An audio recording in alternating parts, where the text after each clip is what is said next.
Welcome to the Green Wasp Removal YouTube channel. In this episode, we'll show you how we set up an ongoing research project in the spring of 2025 to trap and study feral honeybee swarms here in Northeast Indiana, USA. This episode will be in a long-form documentary format because there's a lot of information to cover.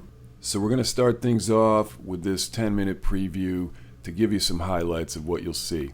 Honeybees are actually a controversial species because on one hand, everyone loves their honey and they know they're good pollinators. On the other hand, they're also an invasive species here in North America that have had a very negative impact on our native species of bees and wasps and other pollinators. Their competitive foraging depletes resources for our native pollinators, our bees and our wasps, and the diseases they carry have started crossing over into our native bees and wasp populations.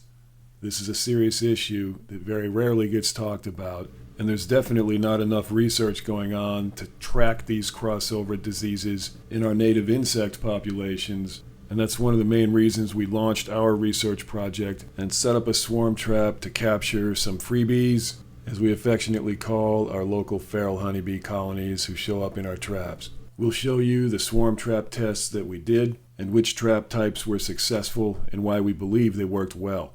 Then we'll show you in detail as we track how the initial swarm that we trapped on June 3rd, 2025 has developed into a very active and growing research hive. This initial research hive will be lab tested for Africanized honeybee genetics and for common honeybee diseases that may be crossing over into our native bee and pollinator populations and negatively impacting our native wasp species. We'll take you directly inside the swarm trap to show you exactly what we found during hive inspections. There were definitely a few surprises that really helped us understand what attracts a swarm to a swarm trap and exactly what sorts of spaces they like to build their initial comb structures in as a swarm that's beginning a brand new hive. As you see here, there's observation windows on this swarm trap we set up, and we specifically set up the bottom of this swarm trap to be completely empty. There's no frames in it. This is because honeybee scouts, when they're looking for a new place to live for their new swarm, they absolutely look for space. They need enough space to move in and ball up exactly as you see here, and then they work on building comb. You see the bottom of the frames in the hive box above, and we also put only half a box of frames in that upper box. This allowed them plenty of room to build pretty much wherever they wanted to build. They did build some comb on the frames inside the box, but the vast majority of comb that this swarm built upon arrival was directly in the space that we left for them, hanging from the plastic queen excluder you see here. In addition to plenty of extra space inside the swarm trap, we also used a Nasanov lure, and we'll go over more of the details about what we did to attract the swarm later in the episode. Our honeybee research project has three primary goals. Number one is to test for Africanized genetics as global warming causes northward migration of Africanized bees. We believe what we're going to see is an increase in Africanized genetics throughout the American Midwest and northern states in coming years, sooner than later. Number two is to test for crossover diseases infecting our native wasps, bees, and pollinators. For example, a famous honeybee disease called deformed wing virus is now being found inside our native wasp broods.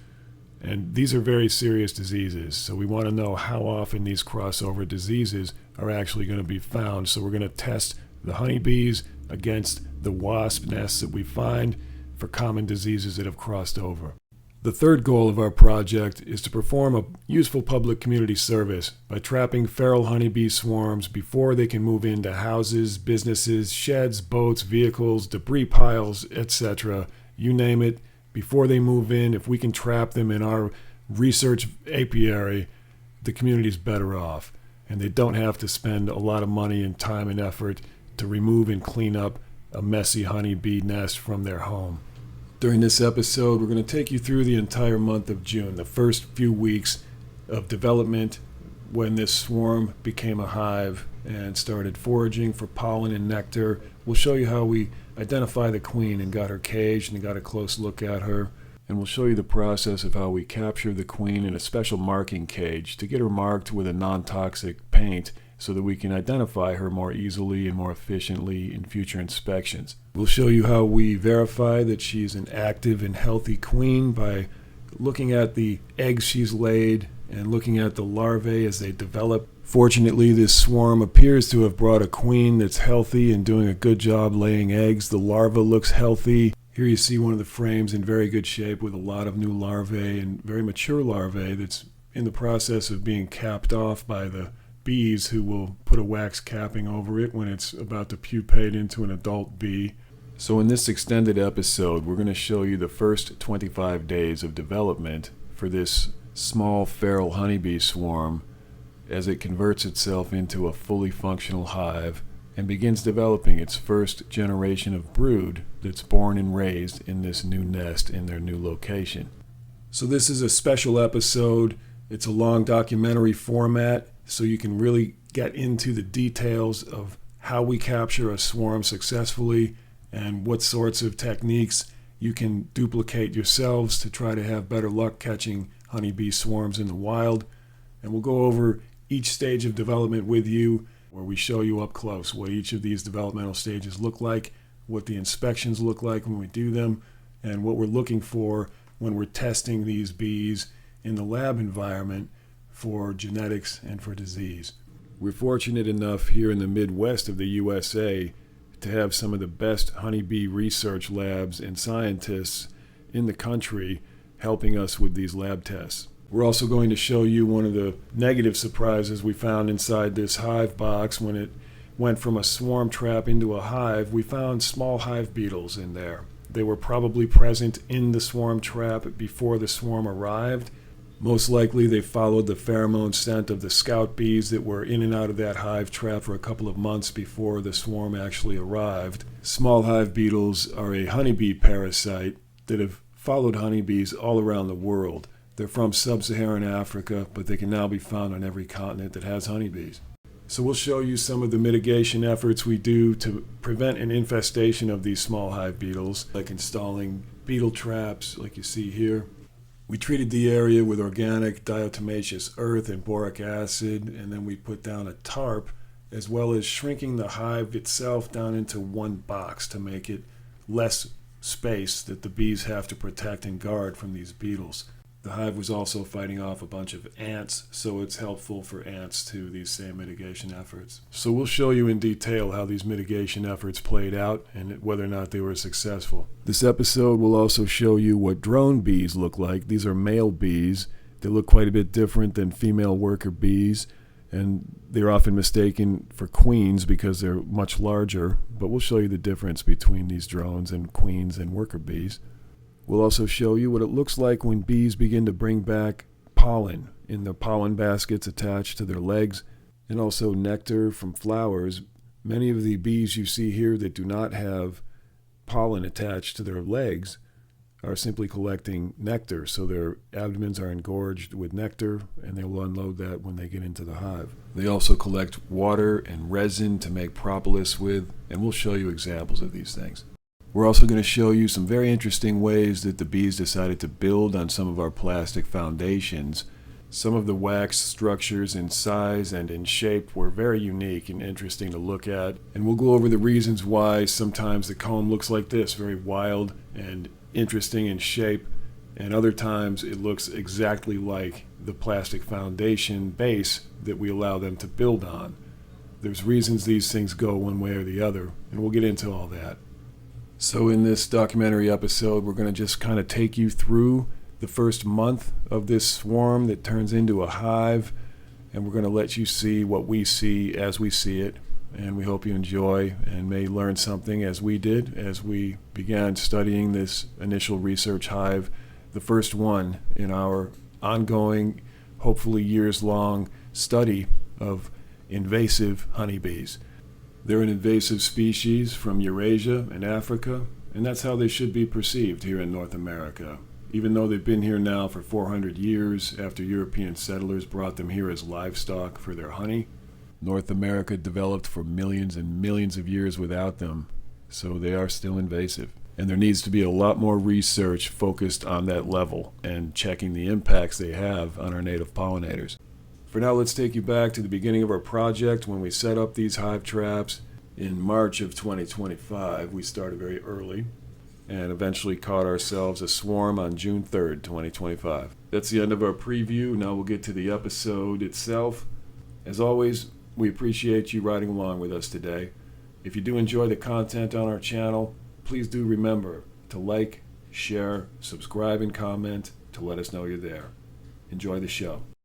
So to begin with, when we started this project back in late February, early March of 2025, we decided to test 3 different styles of hive traps. The first one is simply a beehive kit that we ordered off of Amazon, and that's what you see here. You could configure this kit however you wanted. It had 2 deep boxes, it had 1 medium box. You would normally take the smaller one and put it on the top and use it as a honey super. But we put it on the bottom and we left it empty to simulate a lot of space in a hollow tree to attract scouts. So you see the metal entrance reducer there at the front of the smallest box on the bottom. As soon as they went through that door, that little entry point, they'd see plenty of space and know this is a good spot to build. This kit came with a pre-waxed set of frames you could fill up the boxes with, just a little coating of beeswax to help attract bees. We had never kept bees in the past, so we had no bee-scented old equipment, so we used a Nasanov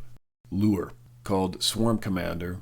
This just mimics the scent, the pheromone of a honeybee colony, and we sprayed a little bit of that on cotton balls and left it inside a plastic baggie inside the trap, and we also sprayed a little bit on the inner cover and in the entrance area of this hive trap. And that helped attract scouts as well. We also put a brick with holes in it that were about the size of your standard knot hole in a tree that attracts scout bees to the place they would generally live in the wild, which is a hollow tree. So we wanted to put some holes around this hive that made it look like an attractive place for bees to explore. On the top of this swarm trap, or this hive setup, we did the same thing with a piece of natural log that had a natural hole in it that looked like a natural knot hole. And it was the sort of thing that would attract a scout bee in the wild to a tree.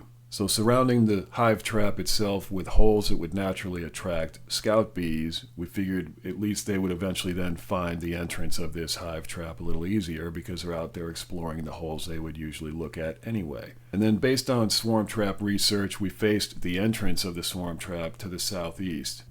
Then to attract scout bees even more, we left the bottom of the box empty. The medium-sized box you see on the bottom has no frames in it. And the upper boxes only have a few frames each. They don't take up the entire space. We left a lot of room in there in both boxes up top. What we're trying to do here is simulate a hollow tree that has lots of room inside. And then we set the whole hive trap up adjacent to a tree that had another sort of knot hole in it. It wasn't a complete hole, but it would attract a scout bee that would come check it out. So between all of these things, this one actually did end up becoming the one trap out of the 3 we tried that attracted a swarm. It caught a swarm on June 3rd, 2025. The second style of swarm trap we tried was designed to be a swarm trap as opposed to a hive, and this one had all the same stuff. It was ordered on Amazon and it came with pre-waxed frames. The bottom half is empty to give them lots of room to move in, and we used the same Swarm Commander lure inside this trap and at the entrance. This one got a ton of scout bees, but a swarm never did move in. They probably would have if we had removed some of those frames and gave them even more space up in the top, like we did with the wooden hive set you just saw. And the third hive trap style we used was this one. It's an old, long hive, or horizontal style hive, where all the frames go sideways instead of stacking them up in boxes. And you could use this also as a top bar hive, so you just put pieces of wood across instead of full frames, and the bees could then hang their comb from these pieces of wood that go across the top of the long hive. Any wooden used beehive equipment has to be sterilized with a blowtorch, just scorched black, and that's what you see us doing here. We scorched the entire thing before we could use it. This kills off parasites and bacteria and viruses and all kinds of problems that you might get otherwise. Once that was done, we put a few of the pre-waxed frames in there and also a few long bars so they could have their choice, and we left a lot of space in there as well. We then melted some beeswax and painted it around the inside of the trap, And then we used a little Nasanov lure inside the inner cover and also at the 2 entry points. This one actually got a ton of scout activity, but the reason we think it never did catch a swarm is because probably it was just too big. There was 2 full entrances and there were 2 screened vents in the bottom of it, and there was just a lot of space. We left a lot of room in there, and most likely a small swarm would look at that and the scouts would think, hey, there's just too much room to protect here against beetles and predators, so they passed it up, even though they did explore it quite a bit. So between all 3 traps, they all had a ton of scout activity all season. The whole springtime, there was scout bees in and out of all of these traps, which actually helped bring in some bee scent to each of these swarm traps. But only the wooden vertical hive, the Langstroth style hive, actually caught a swarm in June.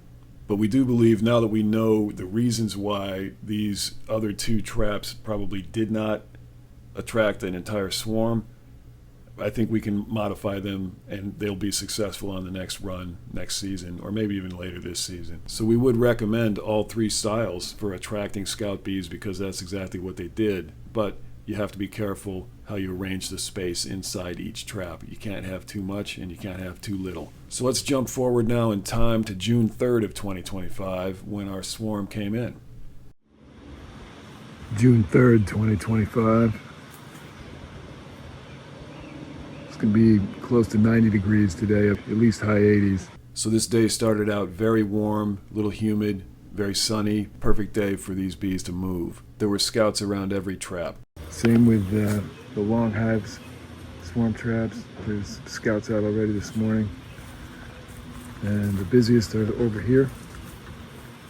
Like yesterday, this is definitely the busiest and most active swarm trap. So we expect to see a swarm here at some point, hopefully today or this week. As the day went on, there were more and more scouts at this trap in particular, so we knew this one was going to probably be the one in play today, but we really couldn't tell. There was a lot of scouts at all 3 of them.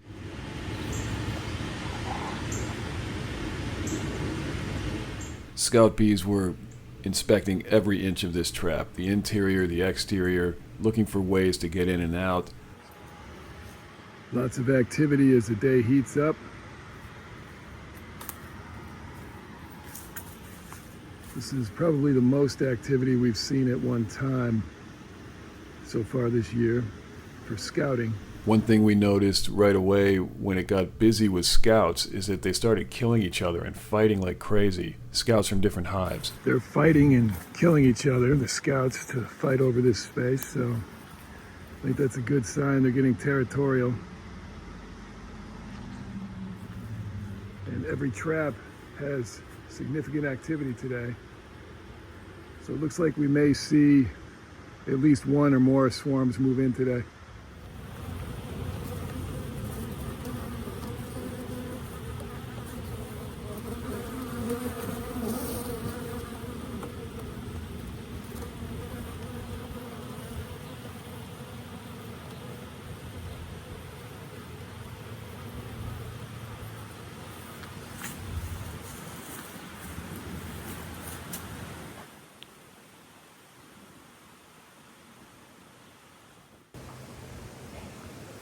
Looks like the swarm is finally moving in.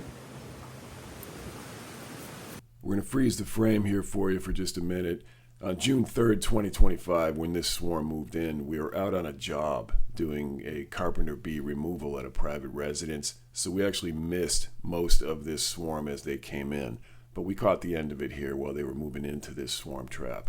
We caught a little bit of it here when we came back to the property momentarily to pick up some tools, and then we missed most of it as we stopped in and out for the rest of the day during work. That's great. Look at that. So you'll notice I'm right here in front of the swarm. The swarm's still coming down from the sky. I'm not sure if you can see them all. But the fact is they're all over. And they just came in for a landing here. And they're not attacking me at all. Most swarms are pretty docile. Well, it is true that swarms are usually pretty docile. You never quite know what their aggression level is going to be, so you do want to give them some distance. There was a fence between me and the actual swarm trap. Even though I'm in the middle of their flight path, I'm not directly exposed, directly in front of the swarm trap. So unless you're fully suited up, it's always best to give them a little space like that. Great to see them finally. We're going to let them have at it. Well, we missed most of the action, but they're still moving in, getting settled. You can see how they stick their abdomens up in the air. As you see here, this swarm came in with multiple male bees called drones. These are much bigger bees with more prominent eyeballs and more rounded abdomens. And don't confuse them with queens. They're not queens, but they look quite big. The behavior you see here is called wafting. It's where the bees all raise their abdomens and expose their Nasonov's gland, which is the little white part you see on the end of their abdomen there. This gland releases a pheromone that acts like a homing beacon, telling the others in the swarm where home is, and often where their queen is, and this is how they all orient toward the new hive location that the scouts have chosen. So the others are mostly in now. Hopefully the trail cam caught some of that because we were busy on a job removing carpenter bees and we didn't get to catch it. So we had set up a trail cam that you see here just in case we were not here when the swarm came in. And sure enough, they came in while we were out on a job and the swarm cam did not trigger. It simply didn't turn on, so we missed that as well. So we got a little bit of it. Could have been worse, but we sure wish we could have caught the whole thing from beginning to end. A word of caution here about getting close to honeybee swarms that just show up on your property or that you go out to remove from someone else's property. These days, as the climate heats up, there are more and more Africanized genetics in these bees that are moving northward into states that have not had Africanized bees in the past. Africanized swarms could blow up on you at any minute. Their temperament is very unpredictable. So err on the side of caution when you approach a swarm for the first time. Almost every bee on the landing board is elevating their abdomen. We lost some audio here, but here we're just explaining wafting and how they push their pheromone out to the other bees. That means our queen is definitely inside. We're trying to share the queen pheromone with the rest of the hive that's still coming out.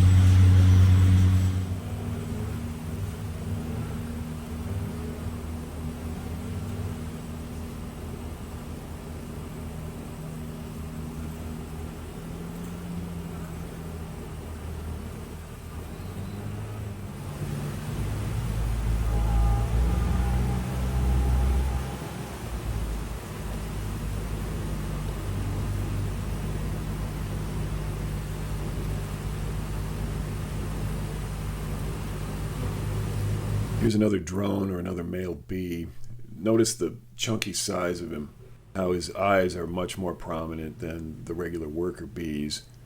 So drones have no stinger. They cannot sting. They have no venom sac. So where female bees have stingers and venom sacs at the end of their abdomens, and also ovipositors for egg laying, males only have their reproductive organs, and they lack any type of stinging or really defensive capability. So the swarm's almost entirely in now. There's a few out floating around, but not many. Most of them are inside. So once the swarm had moved into the trap, they spent a significant amount of time doing this type of wafting behavior. We're just compressing it here for time, but this went on for quite a long while.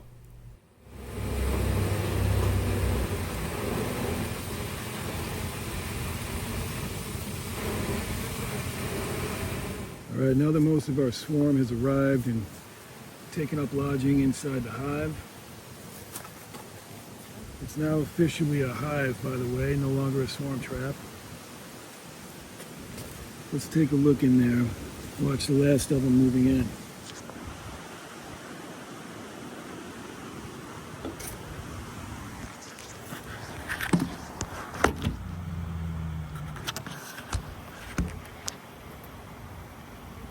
Can't see much in there with the reflection. You get the idea. They're clustering really well in the lower part of this, which was set up on purpose to allow them to move in quickly and cluster exactly like you see here.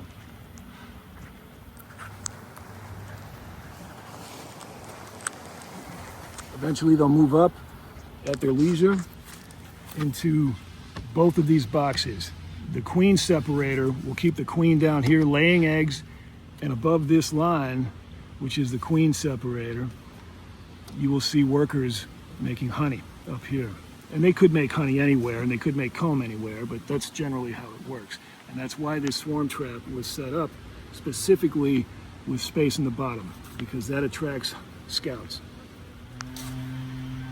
The next step when you catch a swarm like this is to just let them settle in. Don't disturb them at all for several days. Just let them do what they're gonna do. There's no need to feed them. It's already June 3rd, 2025. They'll be fine on their own, out there collecting whatever's out there for pollen or nectar. By tomorrow, you'll start seeing pollen being brought in. Should work out just fine. I'm gonna show you the two upper level boxes and how they're moving in here to the frames.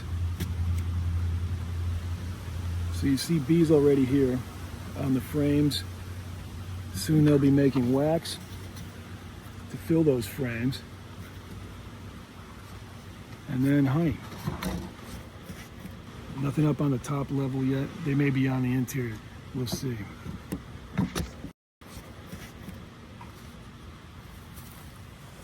It's like things are just about settling down. Not much flying anymore around the hive. Just a few left at the door.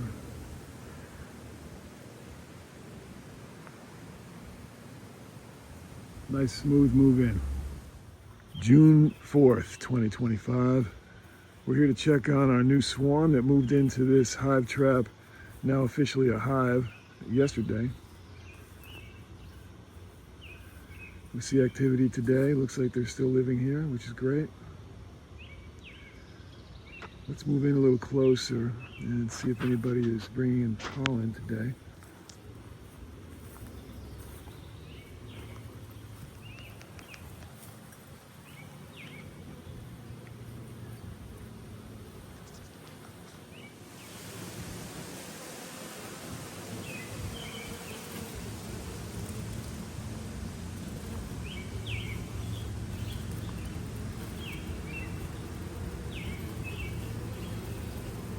Yes, big pollen loads coming back.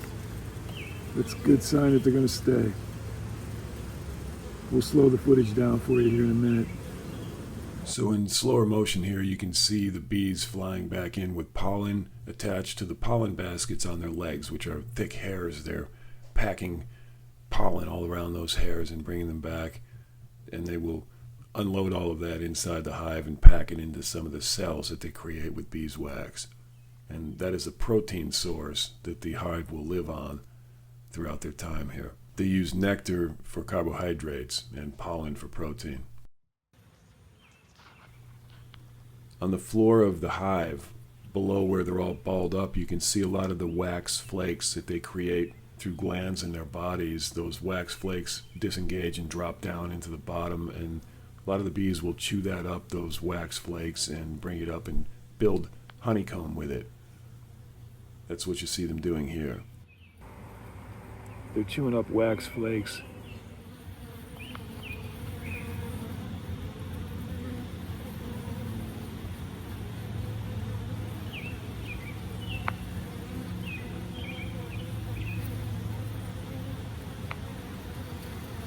They're still balled up in there. It's a little difficult to see with the reflection issues, but on the floor of the hive there's a plastic baggie with cotton balls in it, and what this is the lure pack. We use Swarm Commander, a liquid spray lure that mimics the bee pheromone, and we spray it on the cotton balls and leave the bag just a little bit open so that scent sort of permeates a little bit and they can smell that, and the scouts come in, and it works really well to attract scouts. That's what that is. Once the trap works and the swarm comes in, you can remove that lure and use it somewhere else or set it up in a different hive trap or whatever. And let them do what they gotta do.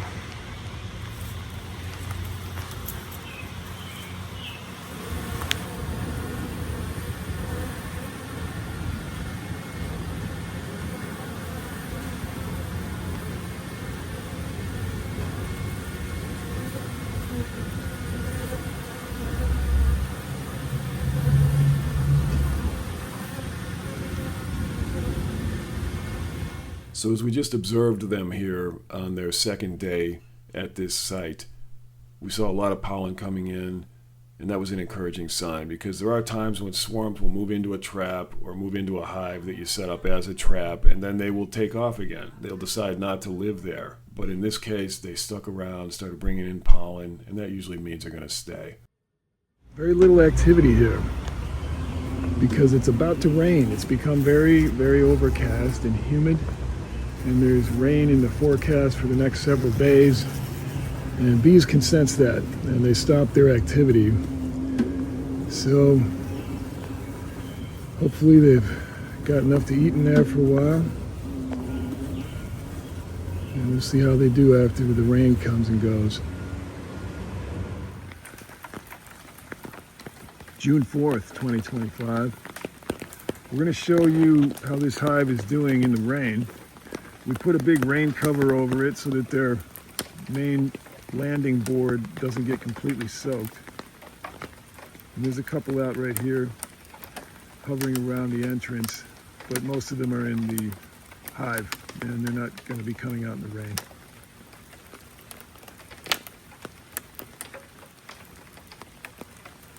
Hopefully the landing board is staying relatively dry.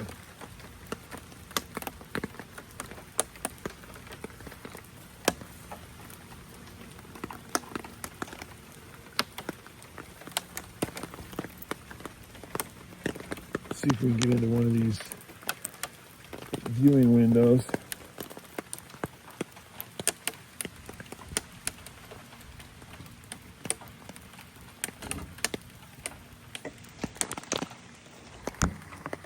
Yeah, they're all balled up in there, staying warm.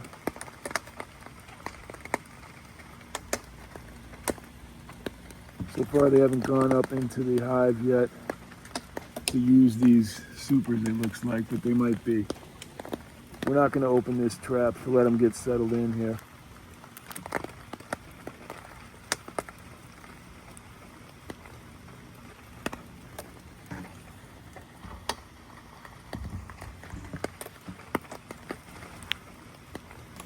You guys staying dry in there? I hope so.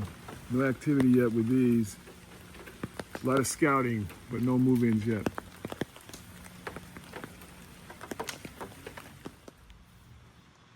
June 5th, 2025. Here to check on the hive, see how they survived their first night in the thunderstorm. Seems like they're doing just fine so far. As you can see here, one of the other things we did to attract scouts to this hive trap is to set up a brick in front that has holes about the size that naturally appeal to scouts. They're usually looking for hollow logs that have knot holes naturally. That's how they enter hollow trees, which is their native habitat. So if you set up anything around your hive trap that has holes of that size, it just simply attracts more scouts. And that's why that brick is there right near the front.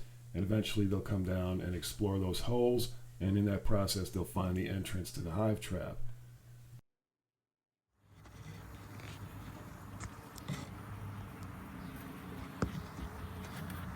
So they're still balled up in there. In addition to the brick with holes in it, we also put some natural pieces of log that had natural knot holes in them, and we placed those on top of the hive. So you'll see those big pieces of log up on top of the hive. And the reason for that is those knot holes attract scouts. So as they were attracted to the holes in the brick and they were attracted to the holes in the natural knot holes on the wood on top of the hive, they eventually realized that this hive trap was also a place they could enter to find a good place to live. It's just another trick to make them come in and be attracted to this trap. And that, combined with the Nasanov lure, the swarm commander spray that we put on the cotton balls inside the trap, these are just tricks of the trade you can do to make your swarm trap more attractive to scout bees. Prior to attracting this research colony for the purpose of study, we've never kept honeybees, so we didn't have any old honeybee equipment that smelled like bees, because you can also use that inside traps to lure bees.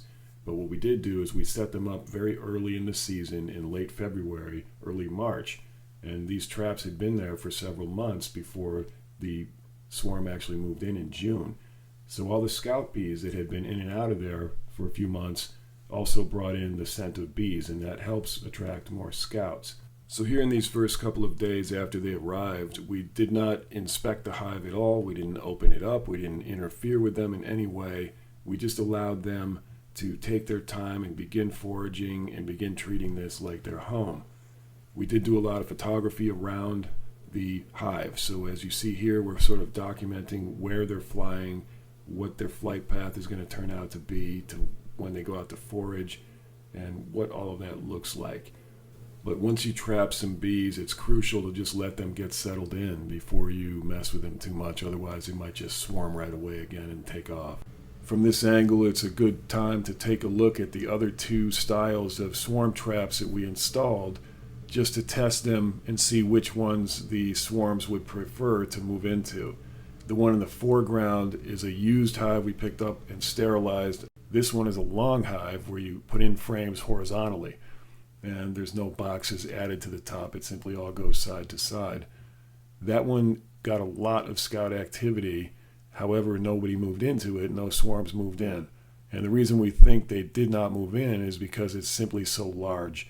It's difficult for a new swarm that's relatively small to patrol a huge space and keep predators out and keep hive beetles out and all of that. So it was probably just a little too big. The third style of swarm trap that we've set up is in the background. You see it on the tree. It's called the interceptor, and that trap is quite successful for a lot of people. It got a ton of scout activity. However, this one did not have any bees move into it either. They decided to choose the wooden hive trap, which is a Langstroth style hive kit. If we had to guess why they did not move into this trap, it's probably because we filled it with frames. Half of the trap, the lower half, is empty, just like our other hive trap, but the upper half was full of frames. There were no spaces for them to build wild comb. It was all framed up there. Otherwise, they had really no difference here. They had space in the bottom, and the frames themselves were almost identical to the ones we put into the vertical hive. So I think if we had put in only half the frames and left half of it empty like we did in the wooden one, they probably would have moved into the interceptor trap.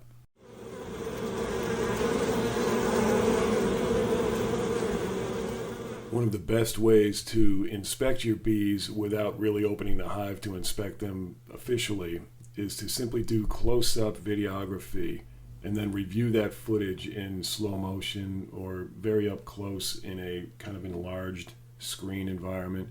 That way you can tell simply by observation if they're carrying in mites, for example, because you'll be able to see whether or not there's any mites attached to any of the bees.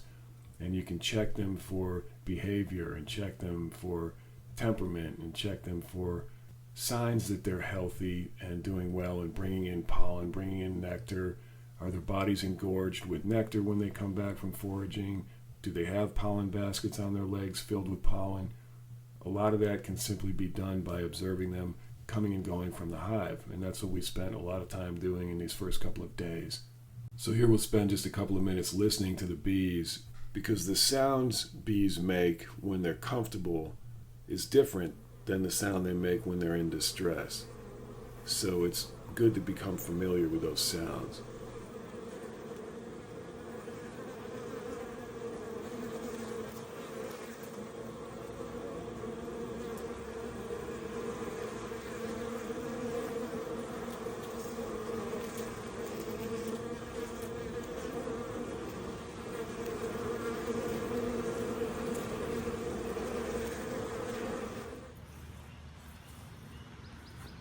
About 5:30 p.m. Still plenty of activity, a lot of foragers coming and going.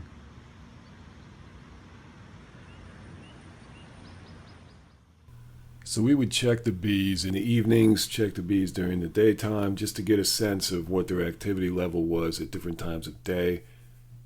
And we do highly recommend, if you do set up any type of swarm trap or any type of hive, set something up that has viewing windows. It's really helpful. You can just simply check out the bees, look inside the trap without actually disturbing them and opening the hive. It's really very helpful.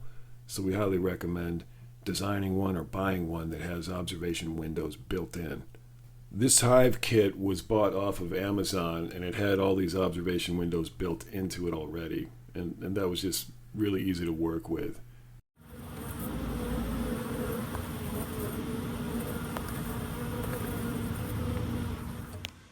June 6th, 2025. Looks like our new swarm here is staying quite busy this morning.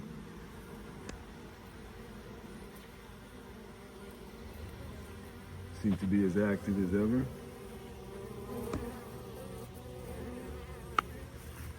Today's very overcast and humid, and there may be some rain in the forecast. So what we're going to do today is we're going to add frames to this box, because it was set up initially as an empty medium box down here to give them room to move in like swarms prefer. Then we have just a couple of frames, a few frames in these two boxes with a queen excluder between them. So what we're going to do today is remove these boxes. The swarm is mostly clustered down here, but there's obviously some activity happening with pollen being brought in and wax being built in this section, most likely only on a couple of frames. And the frame we have today is this. This is plastic foundation, typical pre-fabbed frames. And then we have a hive tool that's been sterilized. We used it last to clean and sterilize by blowtorch this used hive that we picked up on Craigslist, so it had to be sterilized to get rid of virus and all of the parasites and issues that it might have. We burned the inside, charred it black, and we heat treated the outside. We did the same with this tool, so it's all blackened because of that. So we have new gloves here, and the reason for brand new gloves is that we don't want all our wasp pheromone gloves, which are thrashed and we use them for wasp removals all the time. We don't want that scent on these gloves while we're making our first initial opening of this hive, because it's never been opened. They just moved in 4 days ago. So this is the fourth day. We've left them completely untouched for 4 days. And now we're going to see how they look inside, and we're going to add frames. With bringing in as much pollen as they are, we're seeing about, yesterday in a 10-minute period, we saw about 120 pollen deliveries. That's foragers coming back with full pollen baskets on their legs. So it's about 12 bees per minute coming in with pollen. So that suggests at least that there may be a laying queen already. It may not be, but we'll find out.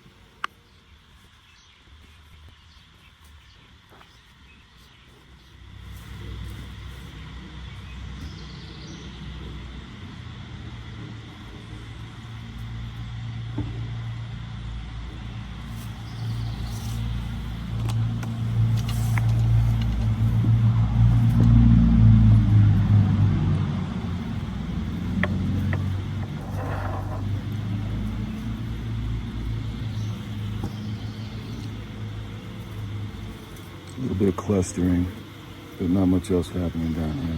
Maybe some wax building down there, but you can't quite tell yet.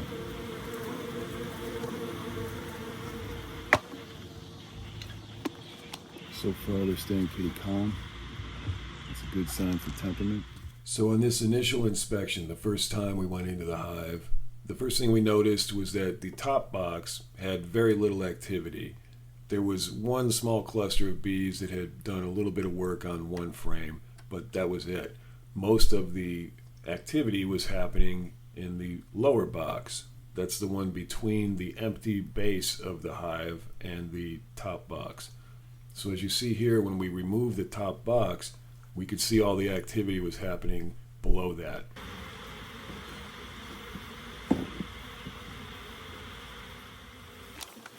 So we have one box set aside over here, and we have wax comb being built here.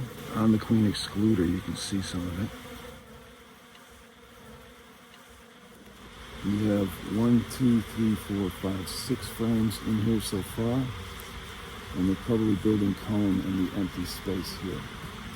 So what we want to do is add enough frames that they'll build on the frames instead.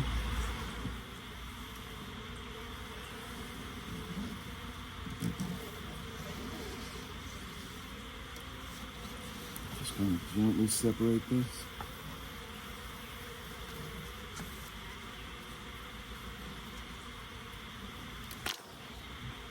So far they're staying very calm.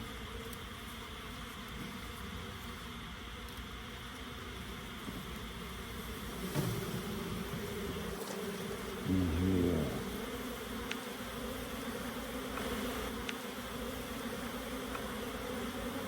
And now we're going to just set them aside right there.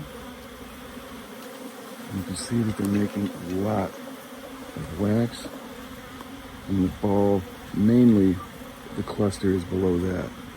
We're going to take the other frame that still has some bees working on it. It's this one here.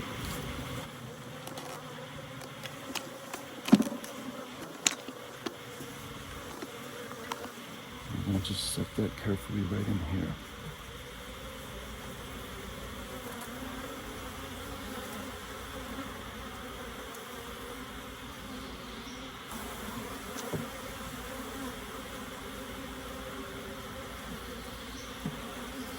Don't want to crush any bees.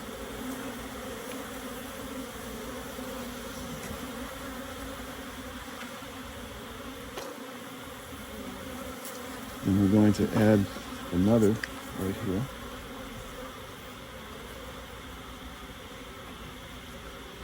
Very gently. Slide this over. And we're going to add some others. But first we're going to slide these over.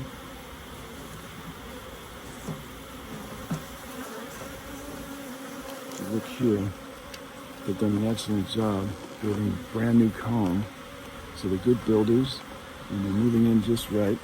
They simply built on the wrong part of the structure. So we're going to help them out by giving them frames to work on that have foundation. And they're being remarkably calm. These seem to be pretty sweet bees so far, but their temperament could change at any minute. So you have to allow for the fact that things can get unpredictable. So what we're going to do is set this aside with the bees on it in the other box for a minute. And put that right here. And let the comb just hang down in this box for just a minute.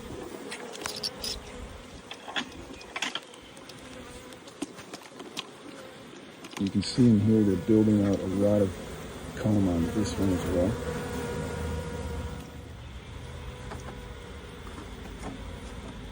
So very gently now, we're going to fill this lower box with frame. So initially when you have a hive trap, you want to give them lots and lots of space to build however they want to move in. But once they're moved in and established, you add a bunch of regular prefabricated frames with plastic foundations, and this just allows for nice, organized, neat honeycomb building. We're going to move this frame out for a minute. They're building a good amount of comb on this, if you can see that. So when you give them a lot of space in the box between frames, they'll build like this, where they have all kinds of crazy structures hanging on the sides of the frames, but it's difficult to work with that in the long term. So if you're going to keep the bees long term and you're going to work with them in this type of hive body, which is the Langstroth style vertical hive body that you often see in most beekeeping yards, the standard practice is to push all your frames closely together so that the bee space is very minimal. Then they'll make nice smooth honeycomb on these frames that you can remove as needed and work much easier than if you allowed really free form combs that are a lot harder to work with individually. And so far we haven't seen our queen, but we're not really looking right now. We know she's there. We move this over here to the temporary box. And these are pre-waxed frames that come like this from the factory that makes the hive. It all comes as one kit. Makes it very simple. All right, that gives us some room to move. We can fill the rest of our frames up here. Any frames that you use in a swarm trap should be waxed with beeswax because that helps attract scouts to the trap to begin with. And we use them in regular hives just because the pre-waxing helps them get started with making honeycomb. Now we have 1, 2, 3, 4, 5, 6, 7, 8, 9, 10 frames in the lower box. And that's what we need. Once your frames are nicely organized, then you just shake the bees right into the hive box. Now what we're going to do is look very briefly for the queen. She could be anywhere here. I'm going to do that over the box. So in case she falls off, she'll land in the box. See the nectar coming out. That means they're collecting nectar well.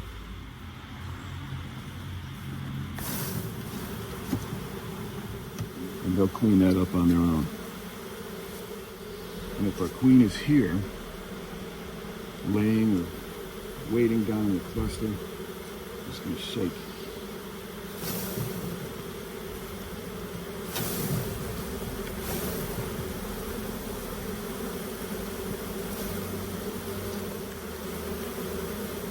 And this extra cluster of wax, I'm going to save that nectar for them, so they certainly need it.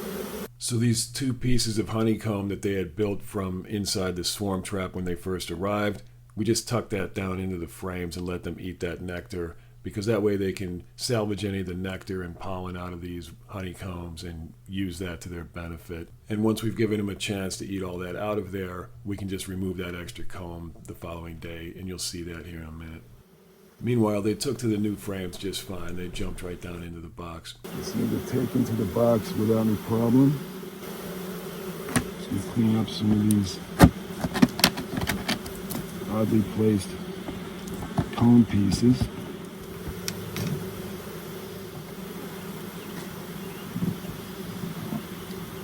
So far they're still staying very calm.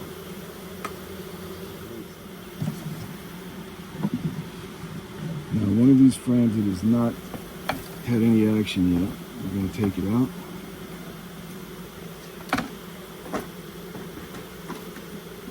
And replace it with the one that we scraped.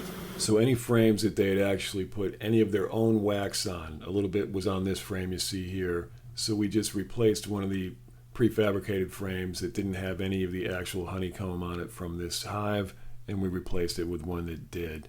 That just encourages them to keep building more comb. Here you can see brand new comb, lots of nectar in there, pollen in there. So far so good.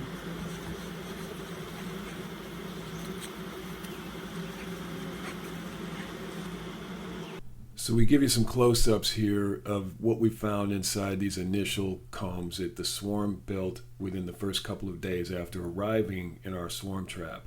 You see nectar in there, you see pollen in there, there may be some eggs in there, it's a little hard to tell, but basically this is all part of what they had done as soon as they arrived. And swarms are typically considered to be just wax-making machines, they just crank it out. So now that that's been dealt with, we're going to put the queen excluder back on.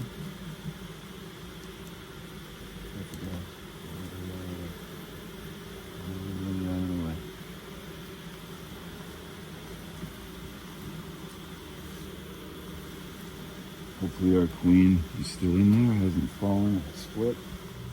The next step here is we're going to move the medium out and turn it into just a 2-box hive. Now we don't need this extra space anymore because that'll just make it difficult for them to fight off mites and predators. So what we want is just 2 solid boxes, 10 frames each, and a nice tight arrangement right down on the bottom board with no space in the middle that they're going to have to protect. All right, here's our queen excluder back on. Now we'll put our second deep box back on. Latch it up. Nice feature in this pre-made box was the latches that come with it. It automatically latch the boxes together. Very handy.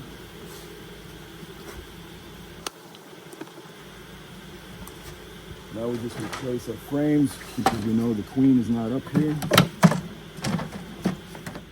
Now we put on the inner cover.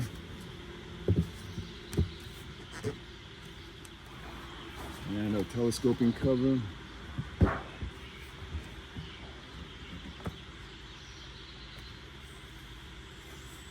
And let's see how they look from the front now. Alright, they're clustering okay at the front. Doesn't seem to be any major exodus. And you'll notice all the foraging stopped for a while as we were messing with their space. But now we're just going to leave them alone for a couple of weeks and just let them be. So here we've removed the empty bottom part from the hive trap because we no longer need that extra space for a swarm to move in. Now it's a hive, so we're just replacing the little metal entrance reducer and putting it on the right part of the hive. So this system's good because it allows us to close it up as needed. If we ever find that there's too much robbing happening later in the season, or if there's predators, it's a bit of a mouse guard and a reducer for robbing. So for now we're going to leave it wide open and let them get back to work. So during this first inspection, we just wanted to check the health of the hive. We wanted to reconfigure it to get rid of extra space, and we wanted to go ahead and add more frames so that they'll start building comb in an organized way. Here, all of that is done. We just rearranged the swarm boxes and reinstalled a reducer on the front entrance. Disrupted them quite a bit.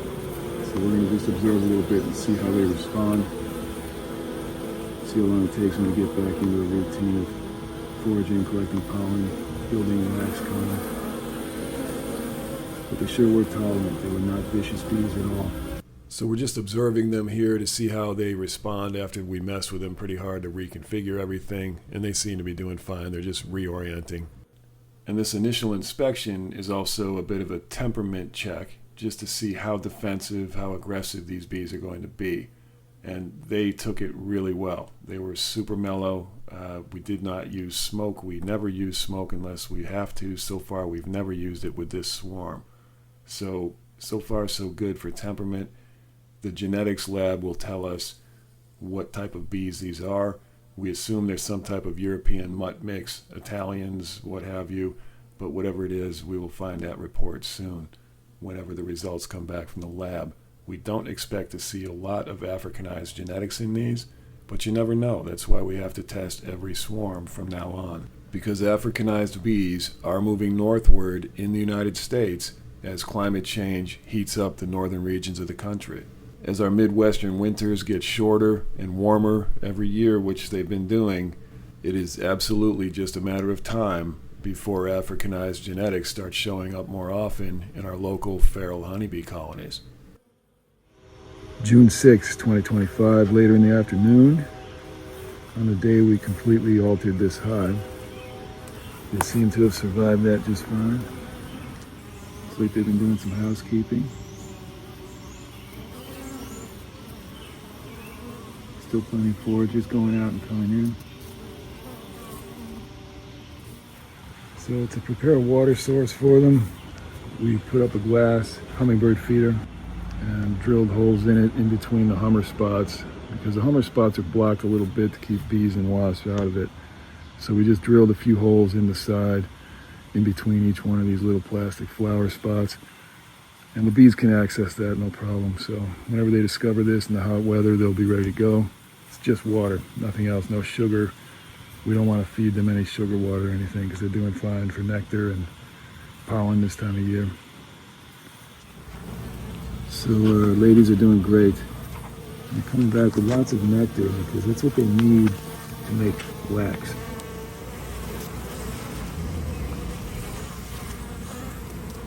Yesterday we had about 12 pollen deliveries per minute. And today there's none because there's nowhere to put it yet. They're building wax to replace what we had to destroy when we reconfigured their hive. So all in all, they're just doing fantastic. Very adaptable.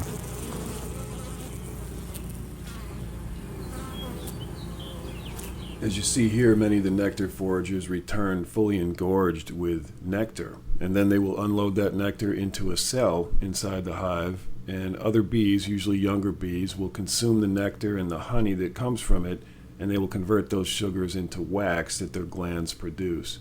On June 7th, this was the 5th day since they had arrived, we discovered that this hive has hive beetles, small hive beetles. And that's a very serious problem for any beehive because they can destroy the hive.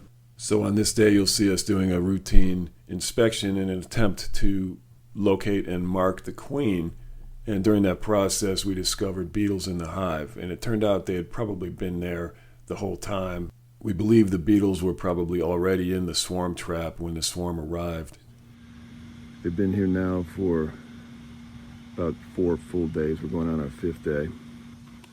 And it's time to mark the queen. So we have a queen marking kit over here, which is just a non-toxic paint pen and a couple of different types of queen cages to get her marked.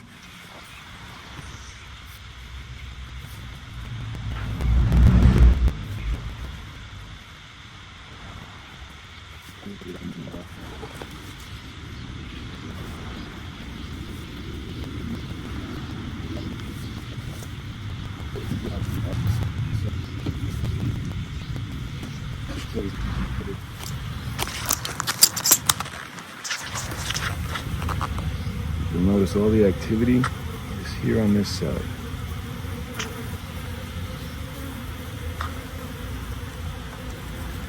The other frames, not so much going on yet.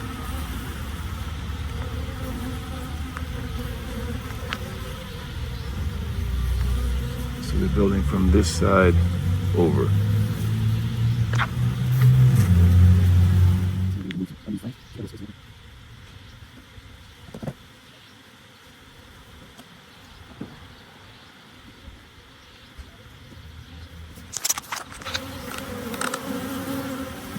See, they're actively building wax comb onto our foundations, and that's exactly what we need.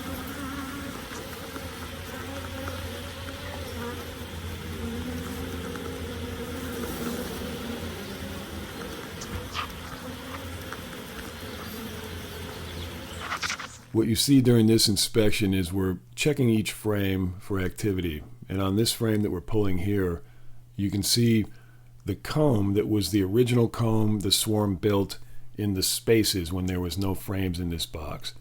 And that was interesting because we were able to pull that out, tuck it down into this frame, and allow them to eat the pollen and nectar right out of that comb.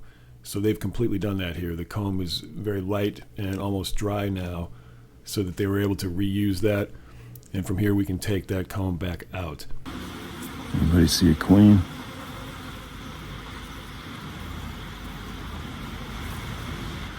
These are the combs from yesterday. So what we're going to do is remove these so that they have a better chance at having a nice inner comb system that's not all jacked up. Because we gave them a chance yesterday just to eat all the nectar out of here. But now we need to get rid of this junk comb. So the idea here was to simply let the bees recapture the resources that were inside the cells of this comb. They did that. Now all the nectar and pollen's been removed. We can now remove that comb from the colony, and they will rebuild new wax on the foundations in a more organized way. We've got a queen cage right here. We're going to keep it handy. We're hoping to find her soon. So as we're doing this inspection and this wax comb cleanup, we're also trying to keep an eye out for the queen. We'd like to mark her if we find her. Let's very gently remove some of this comb.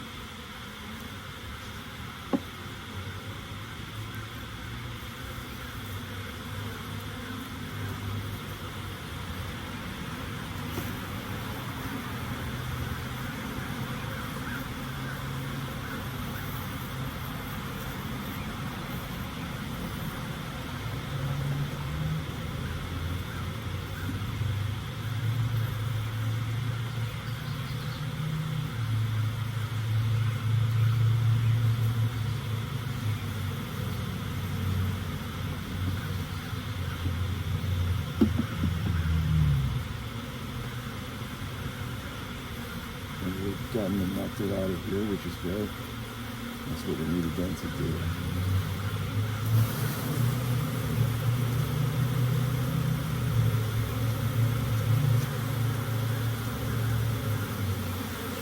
So we're setting this comb aside, but we're not getting rid of it. We're going to save it, and we're going to freeze it. And the reason you freeze it is to kill any pathogens or any eggs or larvae from beetles and that kind of thing. You just want to make sure it's clean and anything in it is dead. Once it's frozen and then brought back to the hive, it can thaw out and they can reuse these wax cells. If you mount them inside an empty frame with no plastic foundation, just a wood frame around it, you can mount the actual wax comb by using rubber bands for support that you wrap around the frame that holds that wax in place. And we'll be doing that at a later time. But for now, the comb will be saved and frozen. You could also use it in another swarm trap to attract bees. All right, that one looks good. We cleaned that up. Got rid of some junk comb that had fallen in there yesterday.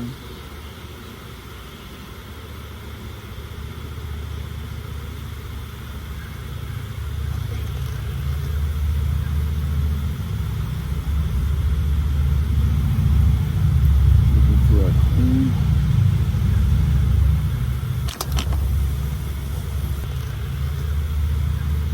And here the queen showed up right on time, just as we started inspecting this frame. But we know she'll be in here somewhere. There she is.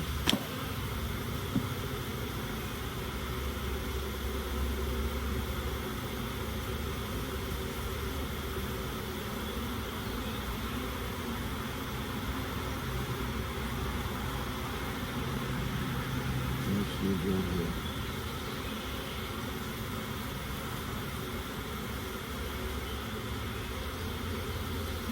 This looks like her. Let's see. So here we actually capture the queen in a queen cage along with some of her workers. You can tell it's the queen because her body is so much longer than the average worker. She's not a male. You can tell by the structure of her body and her head. See if you can see that.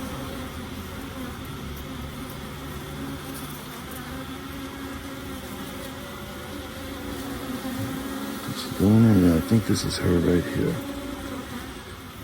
So we're gonna leave her here, just in case. As you see here, the workers immediately balled up around the queen cage. That's how you can tell you actually have the queen. If they ignore the queen cage, you may not have the queen. On the other side.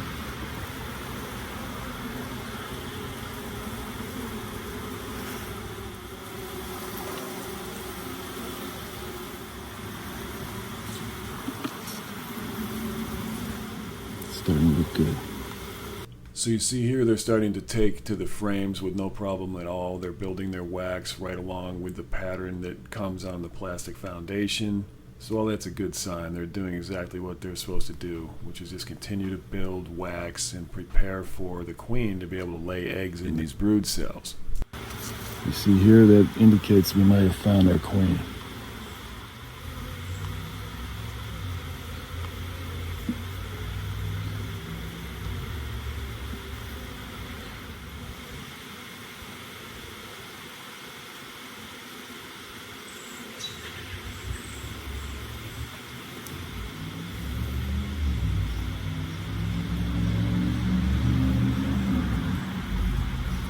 So far, these bees are staying very tolerant. They seem to be pretty sweet little bees. But we always remember with bees, there's no way to know their genetics for sure. Africanization is on the rise all over the United States. Here's a drone.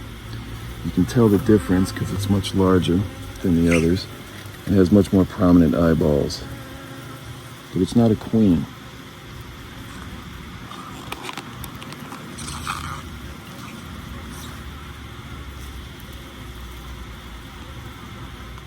And over here you see how they're balling up on the queen cage. That's a pretty good indication we found our girl already, but we're just gonna double check because you can't be too careful. And we never assume anything. We only observe and respond accordingly.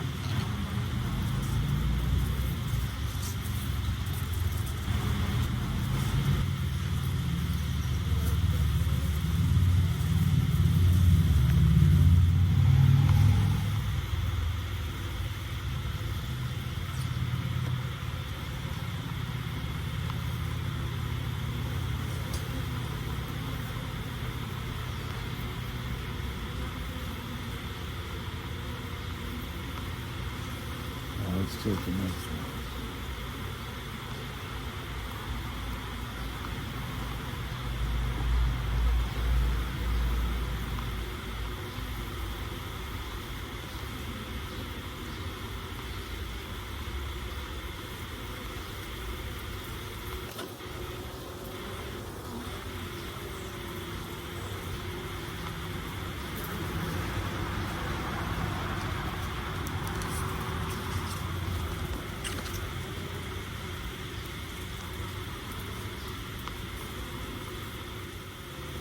We do have just a little bit of weird looking comb hooked to the top of the frame over here when we remove that.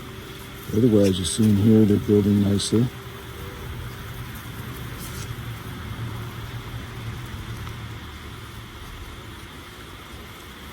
On this side, they're doing very well.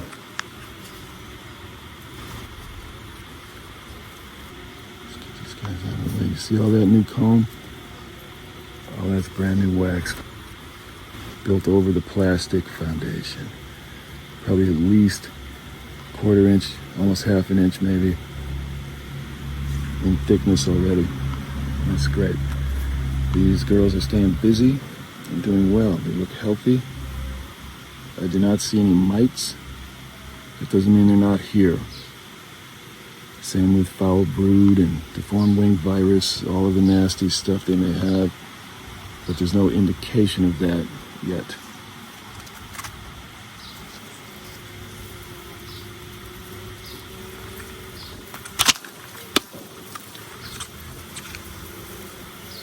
So far everything looks pretty good. So let's remove that little bit of weird comb.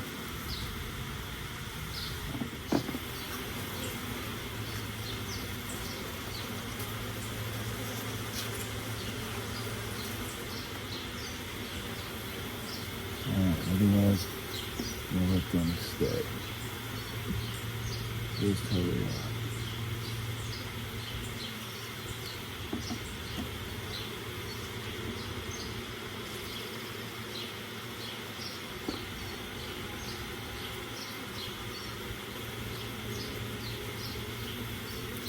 Another nice frame getting started. You can see how they're starting to build their comb onto the foundation.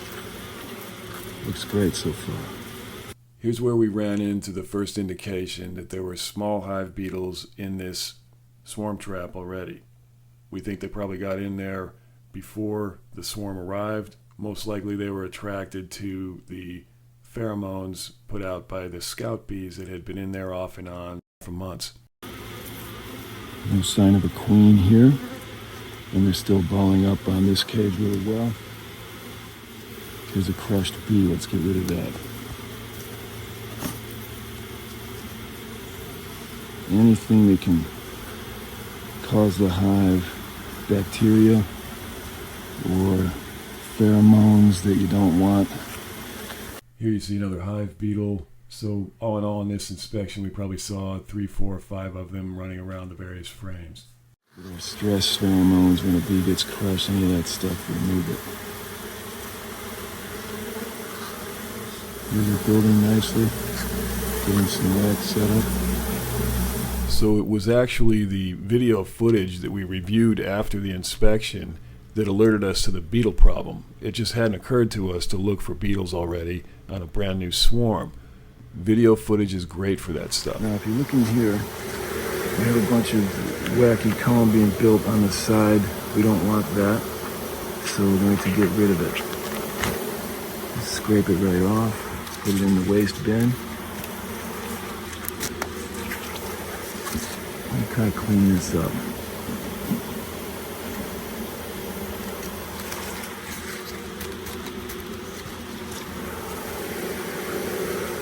We don't want them to think, hey, this is a comb, let's build on it.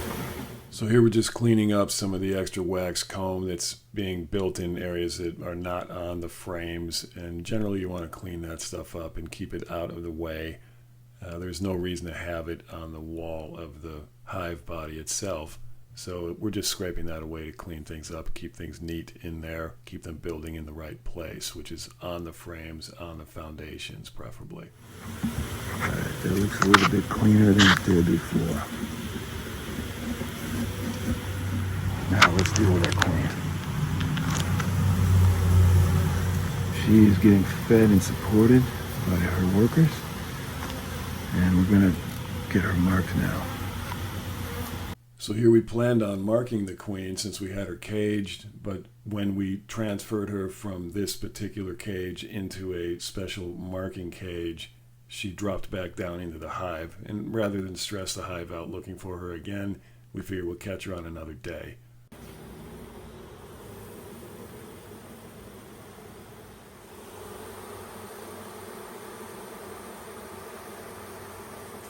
So with inspections, you want to keep them to a minimum. You want to do them as quickly as possible. And in a situation like this, we can mark the queen anytime throughout the whole season. There's no reason to chase her around here after we'd already done a relatively long inspection. So there was no rush. Bees work so hard inside the hive to keep the hive at the exact temperature that their brood needs to thrive. And every time you do an inspection, you alter that temperature, and it takes them a very long time to get it back up to the proper temperature. So it's just not worth it sometimes to chase queens around. You always want to err on the side of minimizing stress for the colony. Because this is a research colony, we'll be intervening with this colony on a regular basis far more often than a normal beekeeper would. So we do try to give them a break when we can.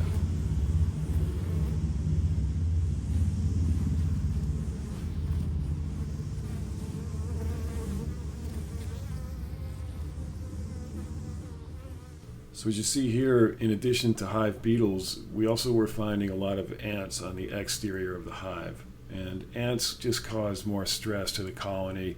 The guard bees are constantly having to chase them off.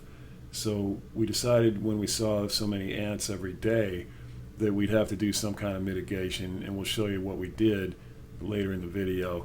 Essentially, we put down diatomaceous earth and some boric acid on the ground, and that should help the problem. We also mixed up some ant bait with sugar and water and boric acid and put that around the general area near the hive, especially near the tree, which is always an ant highway, and that should help. And of course, these ant traps are set up so no other bugs can get in them, especially the bees. Nothing can fly in and try to enter the trap. They're just for ants, and ants only can get into them.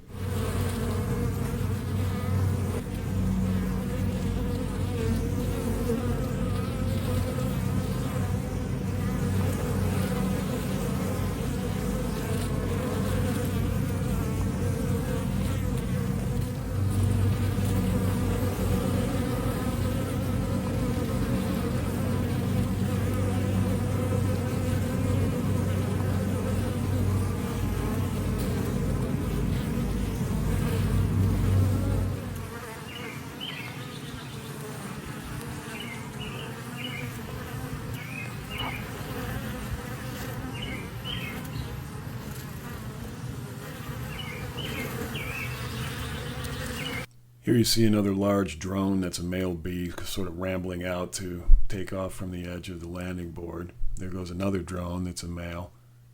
You can see the difference physically in these bees. They're quite large and a little bit more lumbering and cumbersome compared to the females. And the female guard bees, they were just constantly chasing ants away. You see how they open up their mandibles in kind of a threatening manner and they go chasing after these ants, and they were just having to do this all day long.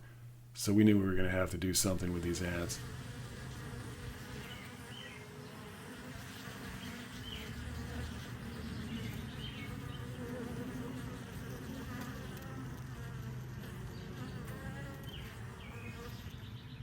Again, you learn a lot about your hive by simple observation without even going into the hive boxes themselves. You can watch what's stressing them out from the outside a lot of the time. And we certainly found that the case with the ants. Here's another drone, and you'll notice they don't have stingers. They just have kind of a large, lumbering-looking body, much more prominent eyes than the females, and they don't have the ability really to do much foraging or anything. They just leave the hive every now and then to do cleansing runs where they go to the bathroom outside, they come back in. Sometimes they'll go out on mating flights. If they go out on a successful mating flight, typically they don't return because they die after they mate. And sometimes the workers actually drive them out of the nest because they're just simply taking up too many resources in the nest that they need for a worker brood, so the drones are tossed out of the colony.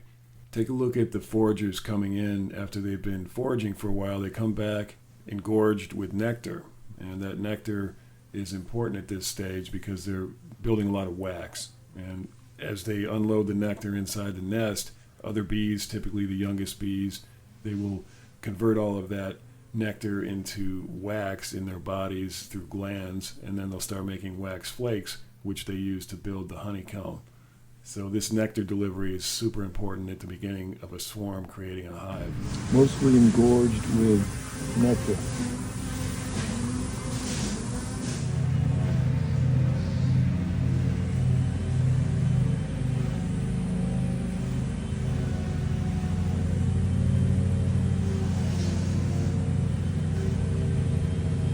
It's like they're already having trouble with ants.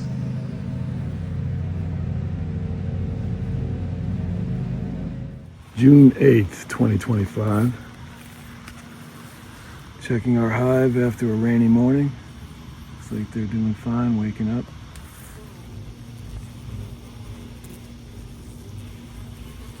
And they're bringing pollen in, that's fantastic. That's what we needed to see. That means they've built enough comb up again to start storing pollen. Next job today is just removing the top box. There's too much room for them in there right now. We have found evidence, especially during review of the video footage we shot of the hive inspection, that there are actually hive beetles in this hive trap. The trap itself had been set out since February. That was 4 months ago. And between the time it was set out and now, hive beetles moved in because they smelled a lot of the scout bees. It had gotten a lot of scout activity for those few months.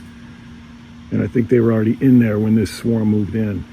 So we saw evidence of those beetles in there during the hive inspection. And so now we're going to have to remove this box because the more extra space the hive has, the harder it is for them to manage beetles. And beetles can take over a hive very quickly. So we're going to reduce the size of their hive by letting them have just one box, get rid of the empty box until they're actually a large enough colony to need a honey super on top. So in the meantime, let's go ahead and give them a break for size and let them patrol a smaller space by having just one box, and that will help them a great deal when it comes to beetle control and natural hive management of that issue. In the meantime, we're also going to put some beetle traps in there, and we'll show you that process. So today we're going to add these beetle traps into the one hive box that we're going to let remain. And these traps trap beetles by drowning them in mineral oil. The lure in the center of the trap is a mixture of vinegar, apple cider vinegar, and water and a little bit of sugar. That attracts the beetles to the trap, then they fall in the top slots, which are too small for bees to fall in. So that's how these work. Okay, so today we're going to start with just removing the top hive body, the top box, to give the beetles less space to hide in.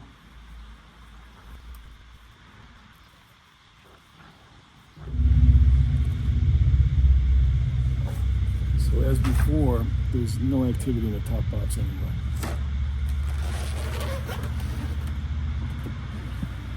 Remove our excluder. This is the queen excluder. We're going to remove that.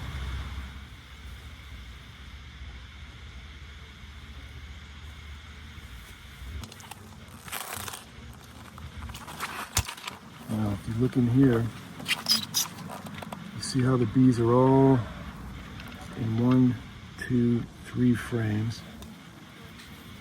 And there's not really much else activity-wise. A little bit of wacky comb looking in here, but really no other activity in the rest of this hive body. And for that reason, there's no reason to have the honey box on top yet. All that does is give beetles a place to live, so we'll clean this up and store it for later.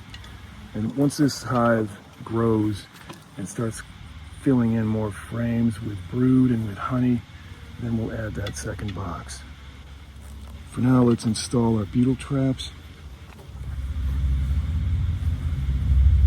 recommend you place them in diagonal corners. Everybody out of the way. Everybody out of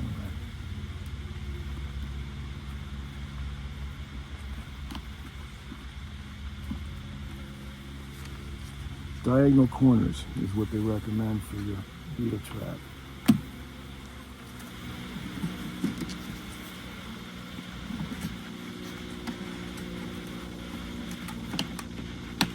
We're using mineral oil instead of vegetable oil because vegetable oil tends to go rancid, and that's difficult for the bees to deal with.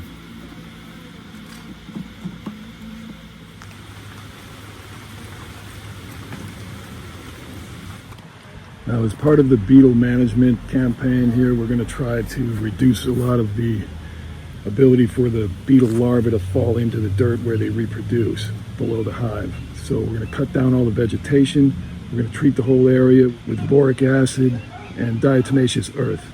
So hive beetle larvae are produced inside the hive by the beetles, and then they crawl out of the hive box and drop down into the dirt below, and that's where they pupate and become adult beetles. So part of the management campaign here is to put diatomaceous earth, which is a non-toxic sort of mechanical bug killer because it cuts up and dehydrates any bugs that cross through that powder.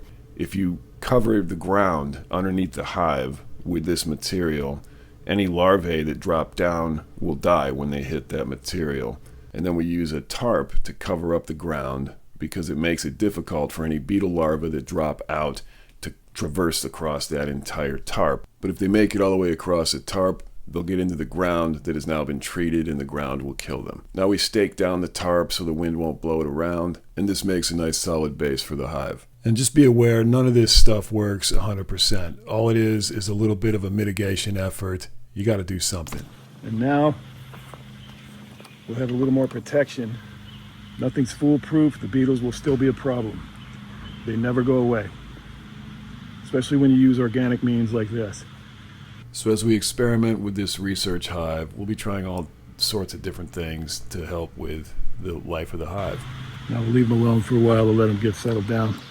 And it's good to see them bringing in pollen today. So the final step here was to add a little bit more DE, diatomaceous earth, around the border of the tarp and around the legs of the hive stand. The DE application around the base will hopefully help a little bit with ants at least. Won't do anything for the beetles, but it'll help maybe with the ants. Okay, now that we've reoriented this hive and got it set up for its long-term configuration, at least until they're a large enough hive to add another hive body on top, another deep on top, or a honey soup or whatever. At least until that time, they're squared away. We've got beetle traps inside, we've got DE and boric acid, as less lethal and organic as you can be, and still get the job done for ants and for beetles and other pests. None of this should affect the bees at all. They're going to remain completely untreated. They will never be exposed to chemicals. And the feed at the hive stand is really more for other critters than for the beetles. The beetles come out of the trap and drop down. Maybe they'll catch some of them, it doesn't matter, but the point is this will help a little bit with ant control. A lot of ants drop from the trees, that you can't help that, but the ants that would traverse this area on foot, hopefully the DE will significantly reduce that population, as well as other beetles and various other issues they may have with other forms of insects.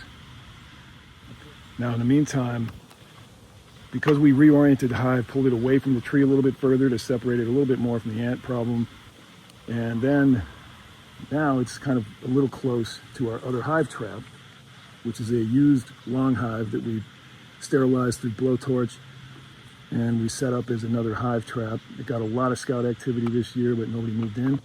Same with the interceptor trap over here on the tree. This trap got a ton of scout activity, but nobody moved in yet.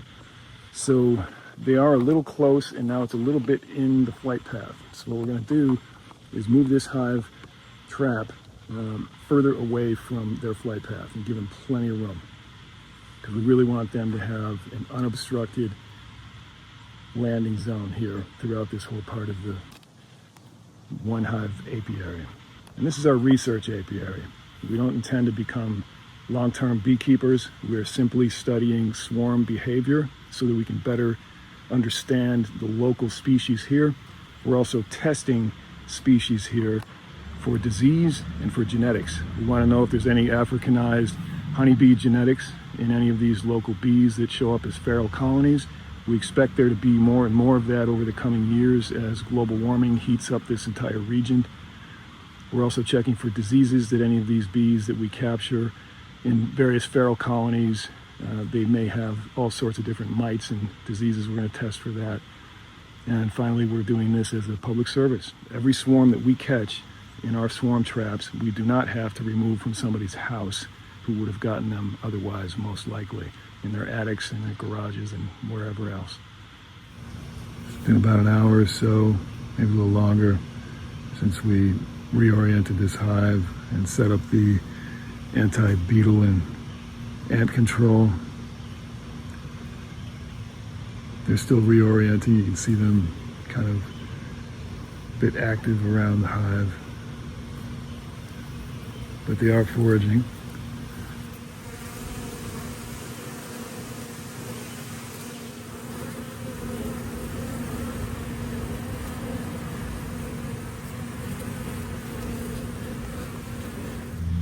So as we look around the trap on all sides,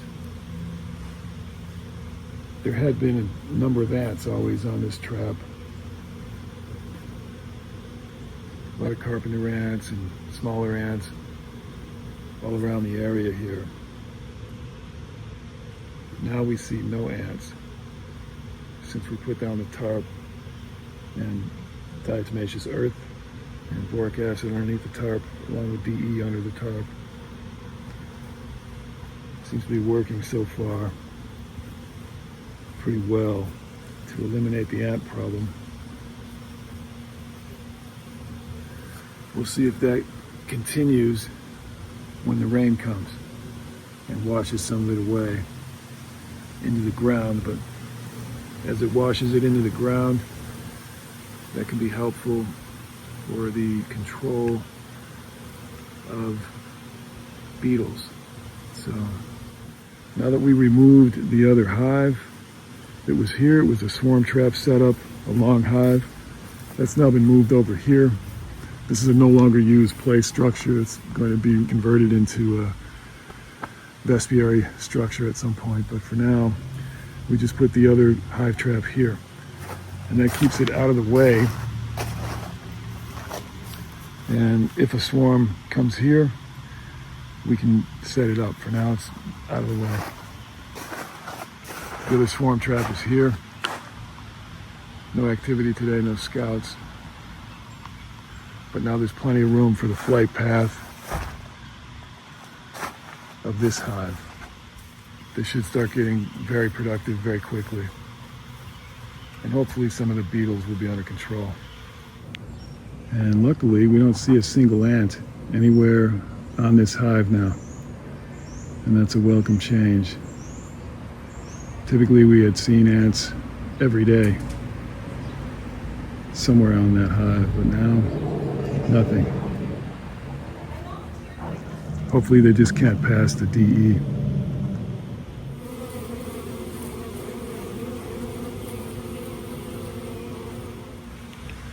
So far, no ants on the hive at all. If you look down here, there are ants out patrolling. But as they patrol, they are unable to climb up on that frame. And that's what we want.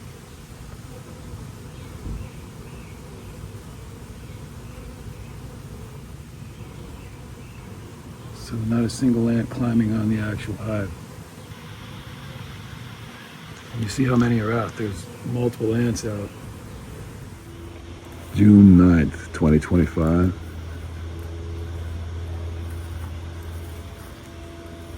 Looks like our colony is doing just fine, staying busy. A lot of foragers out this morning. A lot of orientation happening around this general area of the hive. Let's see if they're bringing in pollen.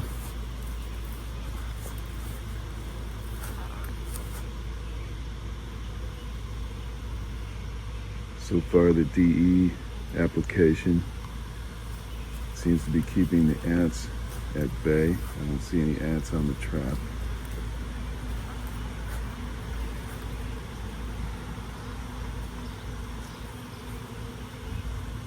I see ants on the tarp.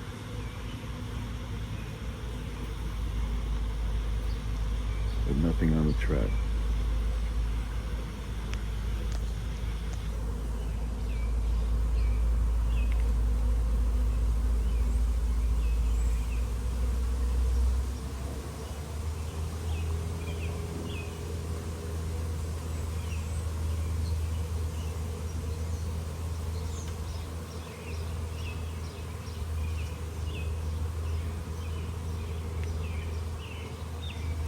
Let's see if they're bringing in pollen today.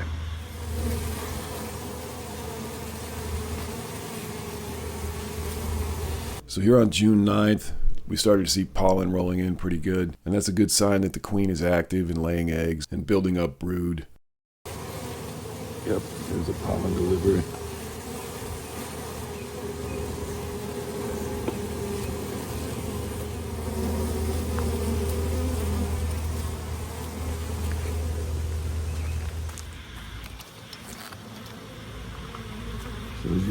On this date, we opened the hive very briefly to look at the beetle traps. And as you can see here, sure enough, they were already attracting beetles. Unfortunately, the beetles could hide underneath the lip of these traps, so we're going to have to work with that. But at least they were bringing beetles in and keeping them centralized. You can see we still have about 3 small seams and not much else going on in the rest of the hive.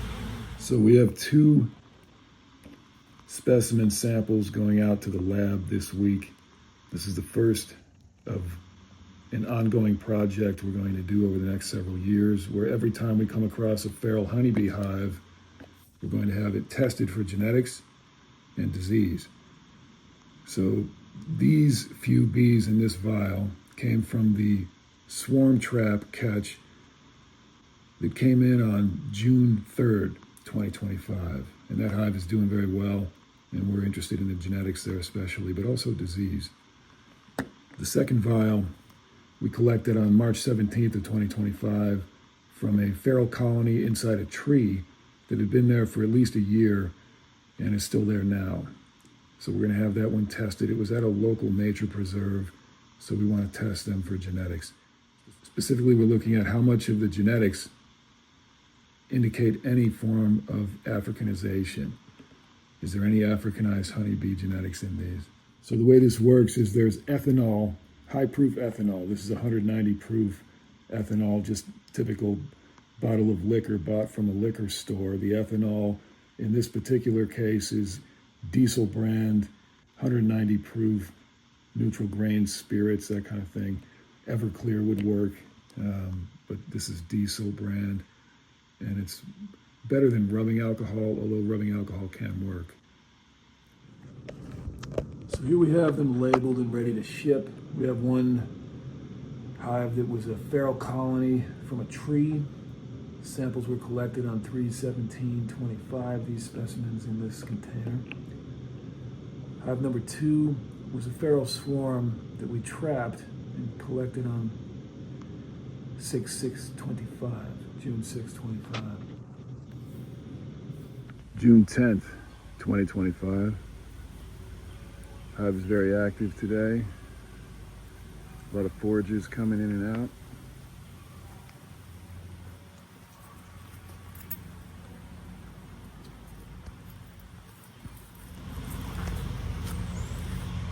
No sign of ants on the hive. Hopefully the DE is doing the job. Diatomaceous earth all around the tarp and around the foot sections of the frame.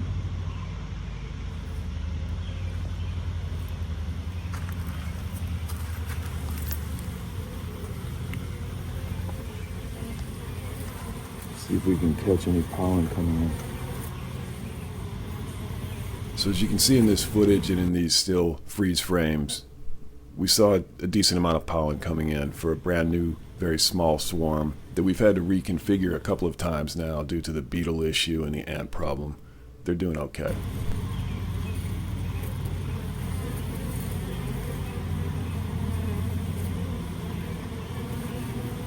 So they might bring in pollen, resin for propolis, water, or nectar.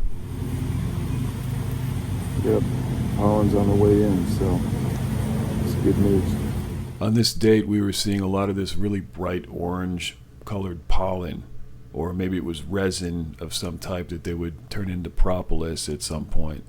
So if you're a honeybee expert and you recognize this stuff as either resin or pollen, leave a note in the comments. We'd be interested to hear your opinion on what this might be. It was so bright it looked like Cheetos strapped on their legs.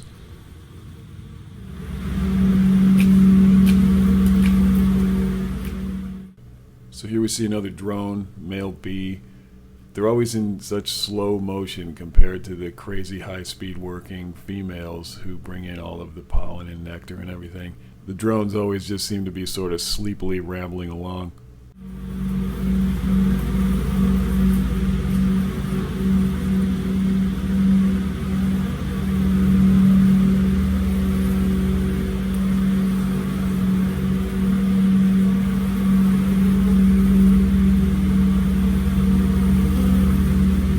Bees are out collecting clover pollen and nectar today. You see the pollen on its hair. These fuzzy little bees, they pick up so much pollen while they do nectaring. And eventually that nectar will be dehydrated inside the hive and turned into honey. So maybe we can get a little honey at the end of the season. June 17th, 2025. We haven't checked on the colony for about a week, so we're just gonna see how it's looking right now.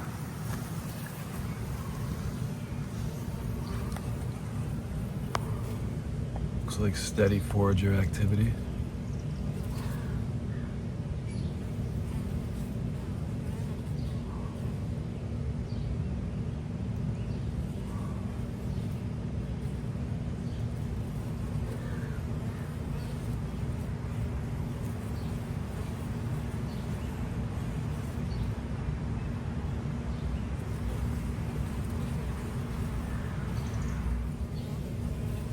Not seeing any pollen come in yet.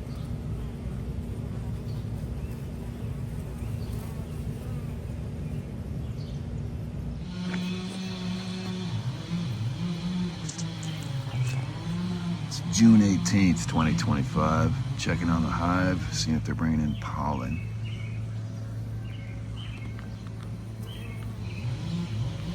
It seemed like everything had slowed down a little bit here, fewer deliveries of pollen.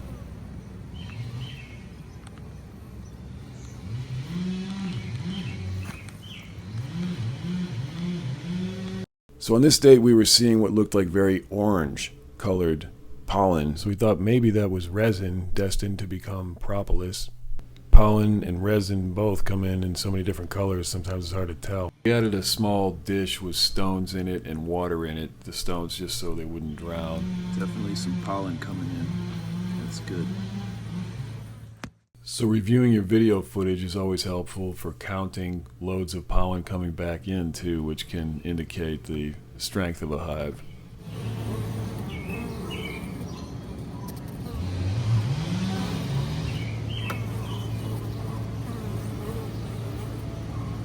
A lot of nectar and a lot of pollen coming in. Probably some water too. And you can see them fanning at the entrance because it's warm. In this clip you can see multiple different colors of pollens or resins coming in. It's always interesting to see what they bring back. They range in color from sort of yellowish to cream colors to orange to brown.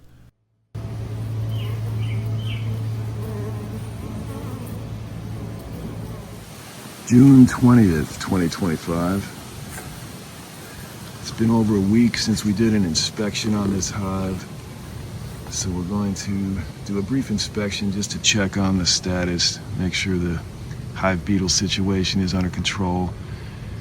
We'll change out the hive beetle traps if they have become too full. And we'll just see how much brood is being made and how much wax comb, how much nectar, pollen, all that.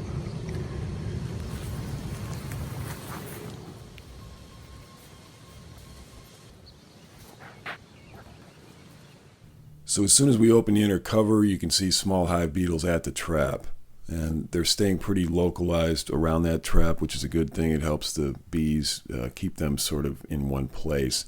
And now we're going to see how many were actually in the trap. And we still did not see a lot of ants around the hive, even though there had been a lot of rain, which was good. Now, as soon as we opened the inner cover, we saw multiple hive beetles running across this frame. There's at least 3 or 4 of them. So they're still suffering from a lot of beetle activity. But they still have 1, 2, 3 good frames of bees. And there's not much else happening in the other frames, it looks like. One note about working with DE, diatomaceous earth, on the ground below your hive is that you have to be very careful not to drop bees down there. And if you do set equipment down, just make sure you're not setting it into a pile of DE that's at the foot of the hive or what have you. As long as you're careful, it's no problem. Hopefully the queen is laying in here.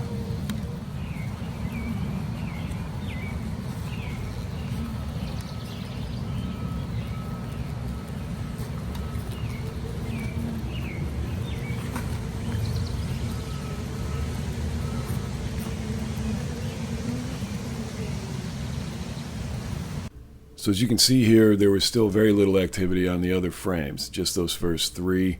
And this is part of the reason why we needed to keep this a very compact hive. Let's first take a look at this beetle trap.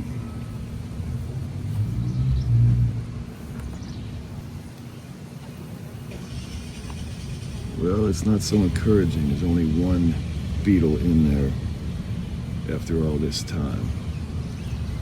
Over a week. So after a week of being in there, we thought these traps would collect more than just 1 beetle, but that's all they got. Okay, girls, out of the way.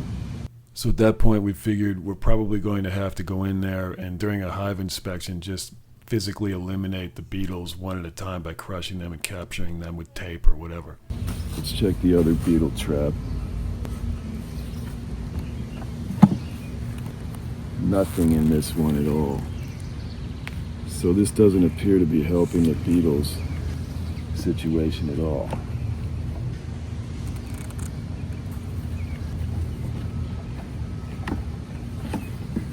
Well, hopefully they're able to manage the beetles themselves, because we won't be treating with chemicals. This will be a natural beehive only. So we'll just have to hope for the best.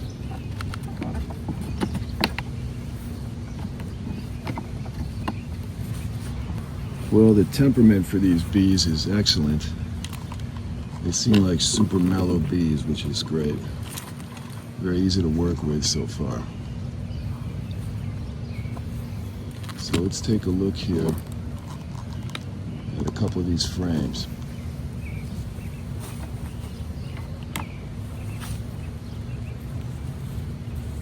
For starters, we'll check the middle. Give us a little bit of room here.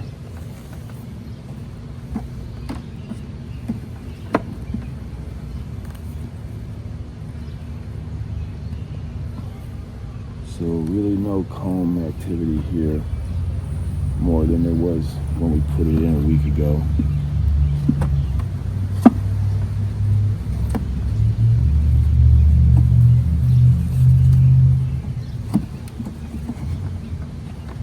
Set that aside here for a second. Slide these back.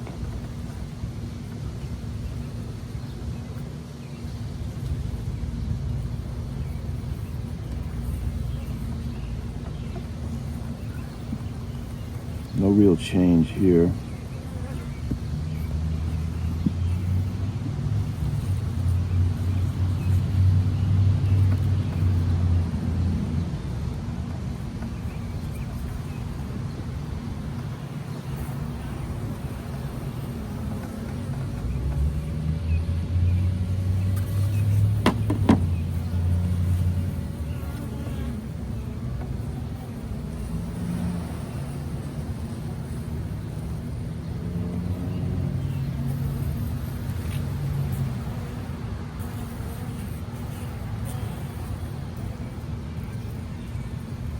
looks pretty encouraging.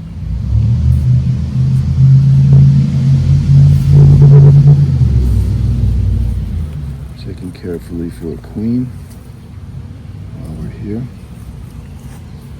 So far, they're doing a great job adding comb.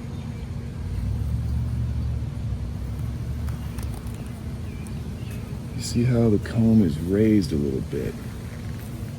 It's probably not the ideal placement, but that's okay. We're going to leave it how it is. They definitely are going to need that comb. See if we can see in there at all.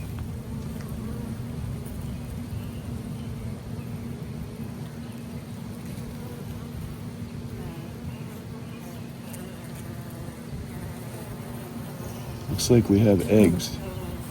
So we have a laying queen.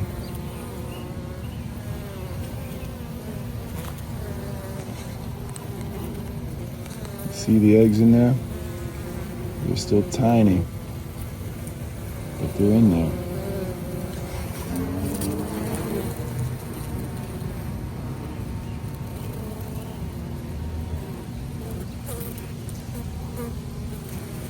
And there's some nectar in these cells, it looks like.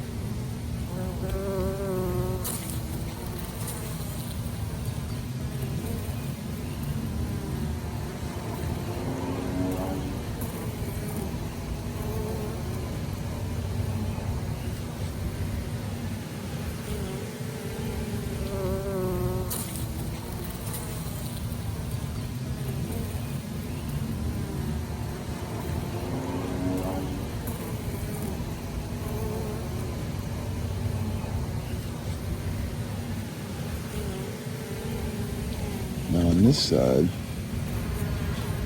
there's a drone right there in center frame. You see the very prominent eyeballs and the larger body.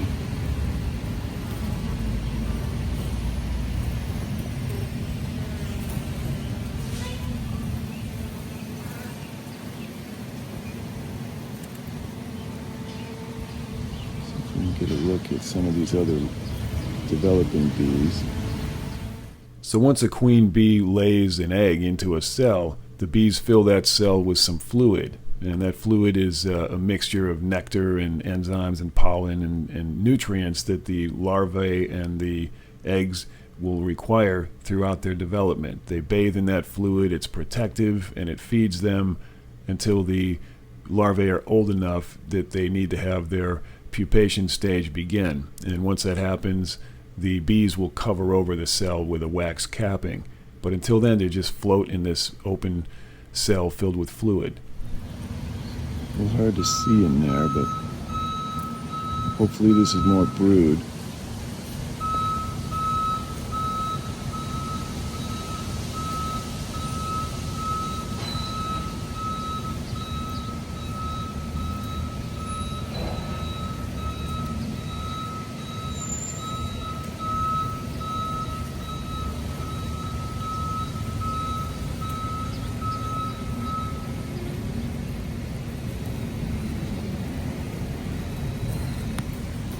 Some unusual cell structures here, but we're going to say it's all good because they're staying busy.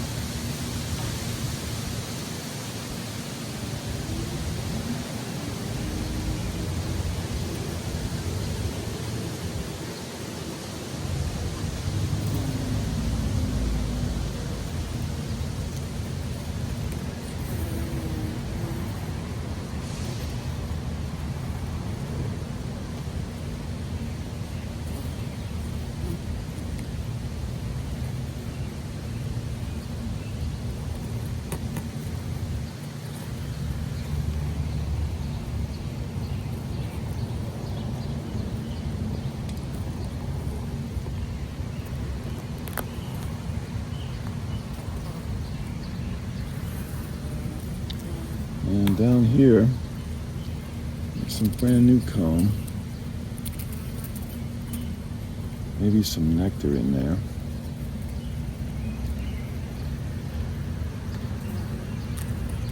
Some unusual looking comb along the sides. we're just going to let those be what they are.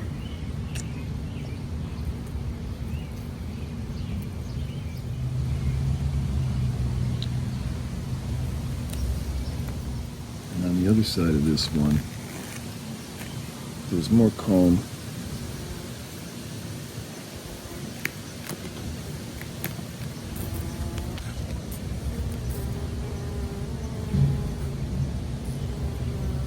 They're just actively building.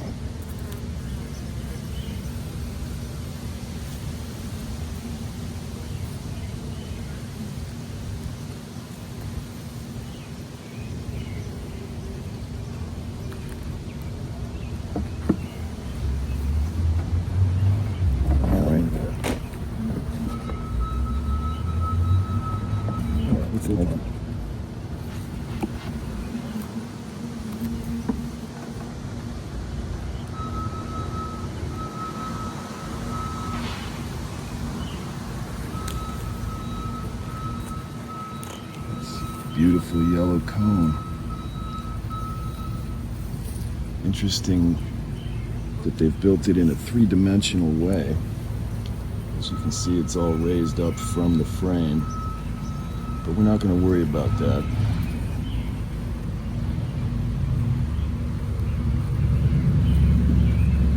This appears to be what's close to honey.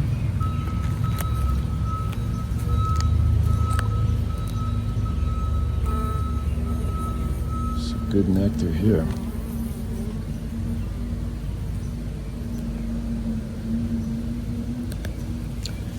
And here you see what looks like more eggs. There we go.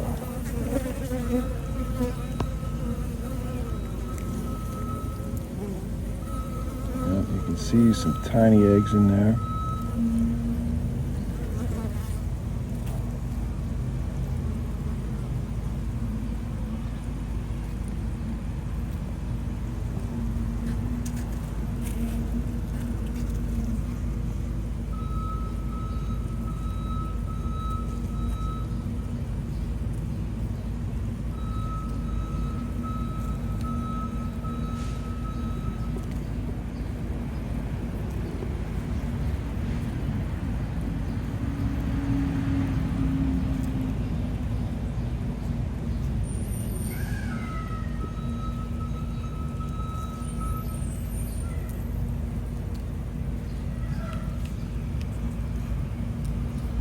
There's some more developed larvae.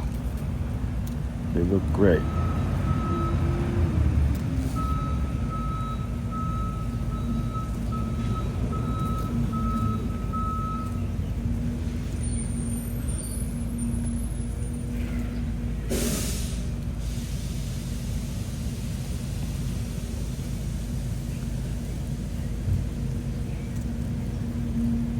Same here, more developed larvae. More eggs. In this footage, you can see that most of the cells have only one egg, but there are some that have, or appear to have, 2 eggs, and even one cell we saw maybe had 3 eggs. So we are a little concerned about workers laying eggs and what that might mean, but the vast majority of the cells we saw in this hive had only 1 egg, and there appeared to be a normal laying queen. So we're not quite sure what to make of that. We'll have to monitor that and see how it goes.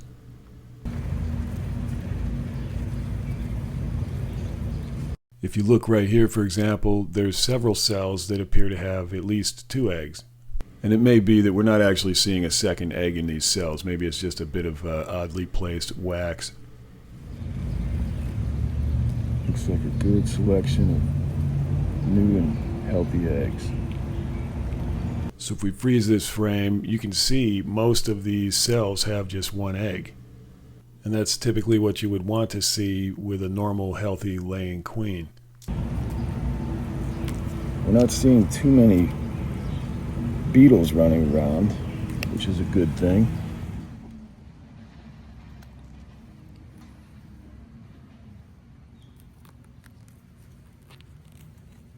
Keep an eye out for our queen. Haven't spotted her yet, but she'll be here somewhere. As we reviewed this footage, we located the queen on this frame. It seems like she's doing fine. She looks healthy enough. No issues with her that we could observe anyway. So that was a good sign. She's still going strong. Here's another chunk of wacky looking comb, but we're just going to leave it how it is. You can see lots of good larvae. It's a good looking brood all the way through here.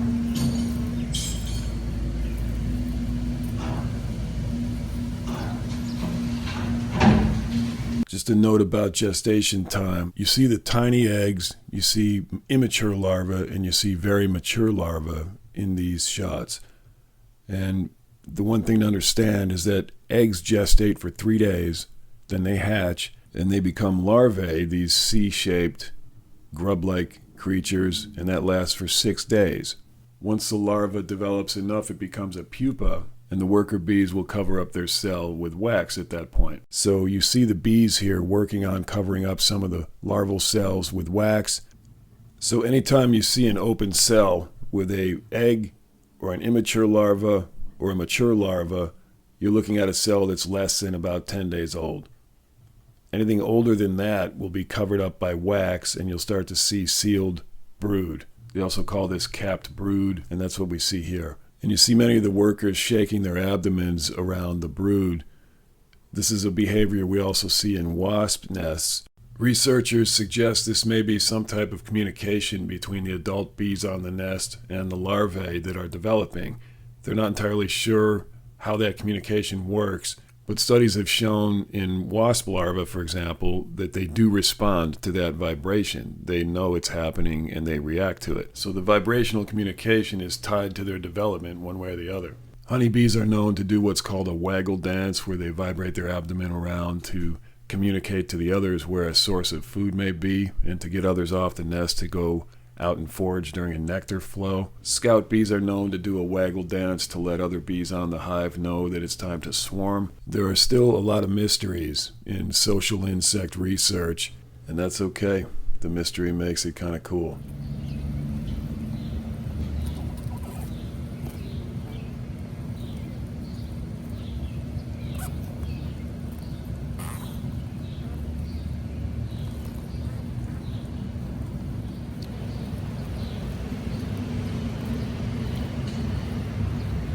It takes 21 days for these eggs to become full adult bees. So they're in the midst of that. Somewhere around the end of June, early July, we should see this brood hatch out. The initial brood from the swarm.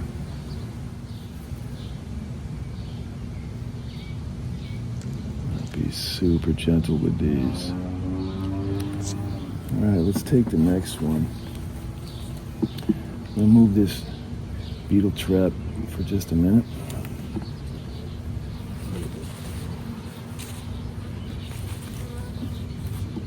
All right,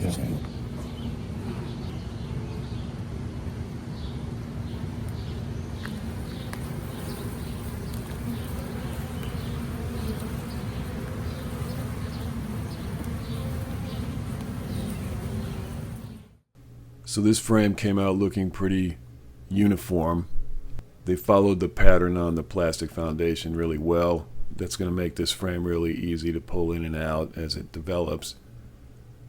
What we believe this is capped brood. You can see a lot of cells still have open brood, and they're in the process of closing up some of those cells. And you can see in some of these cells some very well developed pupae.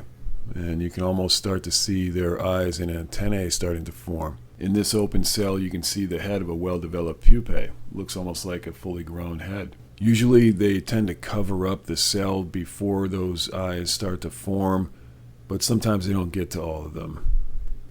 But in general, this frame seemed to look pretty healthy and well-developed. Maybe some honey around the edges. what looks like food, honey for them, which they desperately need as a small swarm that moved in with a very low population of bees, really. That looks like nectar and honey, so that's fantastic.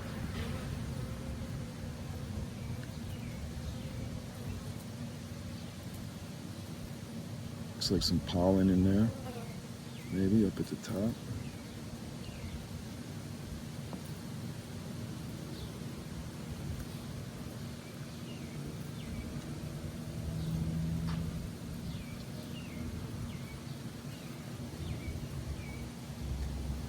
Let's look at the other side.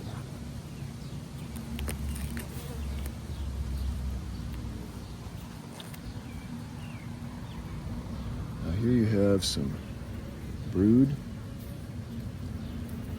down in these cells, so maybe along with honey there is brood cells.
Pollen there. Let's see if we can spin this around a little bit. You can see a lot of propolis here where they've been filling it in around the edges. It appears that propolis is very antibacterial and helps keep the hive free from disease. It's very, very important to the health of the hive. So the propolis typically should be left alone and not scraped away when you can leave it where it is. So this frame seems to have a little bit of everything: nectar, pollen, larvae, eggs, capped brood. So it's a bit of a mishmash here on these frames, and we're just allowing them to build naturally whatever they want. As our first research hive, we're doing a lot of inspections, probably more than is ideal for the hive, but we're documenting a lot. Let's go ahead and put them back for today.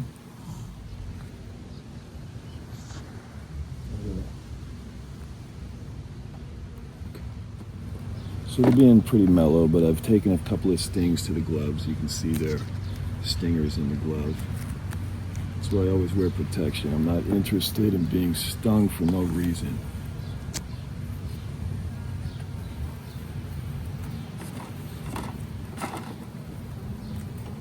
Okay. A little bit of wax on this one built up, so let's put that one next.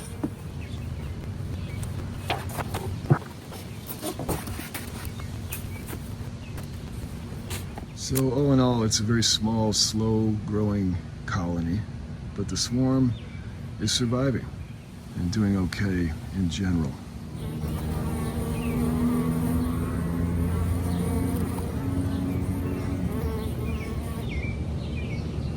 There was one pollen delivery there, another one there.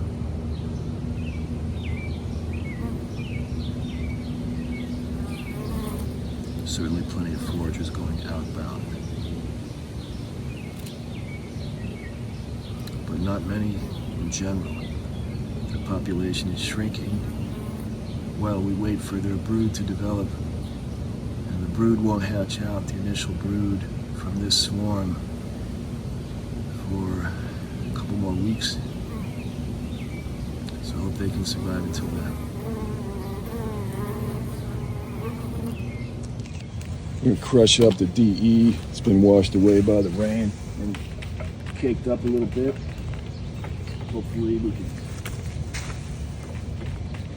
make it a little more powdery to keep the ants at bay. So when it rains, the DE powder that we put along the legs of the hive stand, that tends to cake up. So we break it up now and then with a stick just to get it more powdery, which seems to fight off the ants a little better. June 22nd, 2025. We're in the beginning of a heat wave. It's going to be in the 90s for the next week. And we don't want our new hive here to suffer dehydration and struggle in that heat. They're going to need more water. And we did set up a watering station for them up here, but it's unlikely that they'll find that right away. So we're going to put a dish of water right here in front of the hive that they kind of can't miss. And that's going to be this. It's just a ceramic dish with gravel in it so that they don't drown in there. But that should help. So we're going to set that up now. Just added some sticks to it just to take up some of the extra space so they'll have somewhere to hang on while they're watering. And that should help them prevent drowning here. Set the water dish just a foot or two in front of the hive entrance, and hopefully, because they're passing right by it as they go to forage, they'll end up discovering that sooner than later. And they tend to prefer brackish water out in the wild, and researchers believe that may be because they get minerals from the rocks in the water and the earth in the water and that kind of thing. So sticks and stones in the dish will help prevent them from being drowned in the brackishness of that, as opposed to a dish of fresh tap water should attract them. These bees are likely getting very old and tired, having worked very hard consistently over this month of June of 2025 to get their hive established here after the swarm. I do see some pollen coming in, but not a lot. So they're working very hard and probably going out at a pretty significant range to find what they need. And their population dwindles before the first generation of workers are born. The new larvae in the nest have not quite been born yet. So these initial workers are probably coming to the end of their lifespan. So they only live about a month, give or take, depending on how much work and environmental conditions. But their population is dropping steadily until that first round of new workers are born. So we'll just try to support them here a little bit as best we can. It'll be interesting to document how long it takes them to find that water. The ants have already found it, as you see here.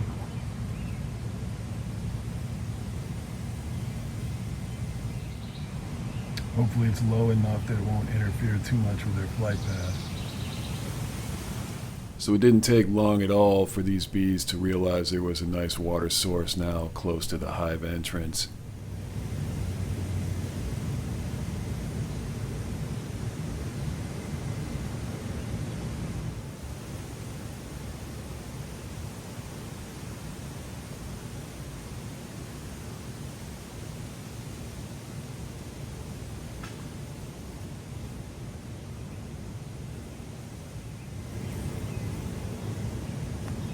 Here we see the bees have already found it. That's great. They'll let the others know that there's water here now.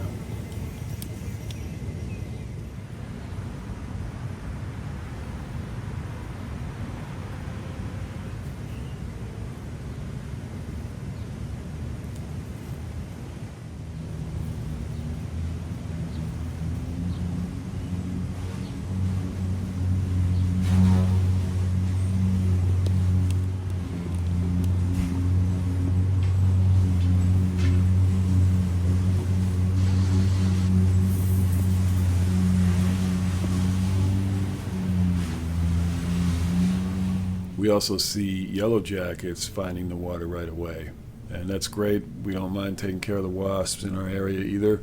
We just hope the water doesn't attract too many other bees from other different colonies in the area, because that can possibly trigger some robbing from our relatively small, weak hive that's still in the process of growing into a functional hive.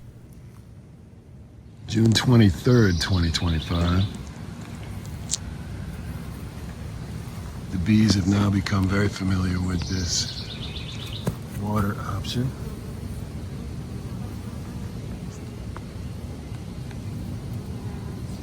And that's great. They definitely are going to be able to use that. It's a great spot for them to rest and hydrate as they work in these 90-degree heat days. As you're thinking about setting up swarm traps, you also want to think about what the bees need to survive. And one of the things they need to survive is water. They need a water source. So if you're looking to trap bees, make sure you have a water source that will attract them to that area in general. Something as simple as this dish of water near a swarm trap could mean the difference between catching a swarm or not. This is the first time we've kept a colony of bees.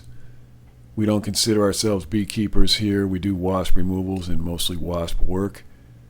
But we do enough bee removals for clients that we do need to research and understand what attracts these bees, why they move into the areas they move into, our research on swarm traps and what draws bees into specific traps over other traps, what they're looking for when they're swarming specifically, what the scouts want. So far what we've seen is more than anything else, they want space. They want enough space to move in, and they want a relatively small entry that they can protect easily from predators and from beetles and so forth. Swarm lures, old comb, old bee equipment, that all attracts them, but space keeps them. And anything you can do to relieve their stress levels and support them, that also helps them stay, as opposed to simply swarming away again and going somewhere else. So ant control, beetle control, water support, making sure they have enough space as they grow, but not more space than they can protect. June 27th, 2025. And what we're going to do today is inspect the brood. And if we happen to run into the queen, we are going to mark her with this marking pen and this marking cage. So let's hope we run into her. If we don't, we'll mark her some other day, no big deal. The other purpose for going into the hive today was to kill beetles, and that's what we did immediately as soon as we opened the hive. Here we see beetles. We keep them stuck there. What you see here are small hive beetles that were attracted to the vinegar, sugar, and water lure inside the beetle trap, but they didn't go into the trap. They hid underneath the lip that hangs onto the frame. So the bees put guard bees there, and they force these beetles to stay underneath that one section of the trap, so they kind of corral them in there. That makes it handy when you open it up. You can immediately crush them by pressing down on that tab, and that's what we did here. So what we're going to do is crush those right now. There, we just crushed them. Let's close it back up for a minute.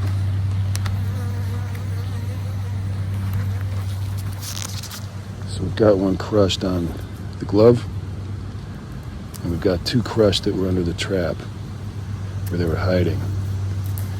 These things can ruin your hive, so whenever you see them, kill them.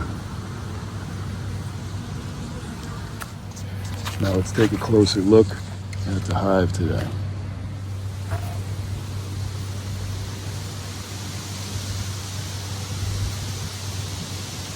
First thing we do is check to see if our queen is on the inner cover, and we do not see her there.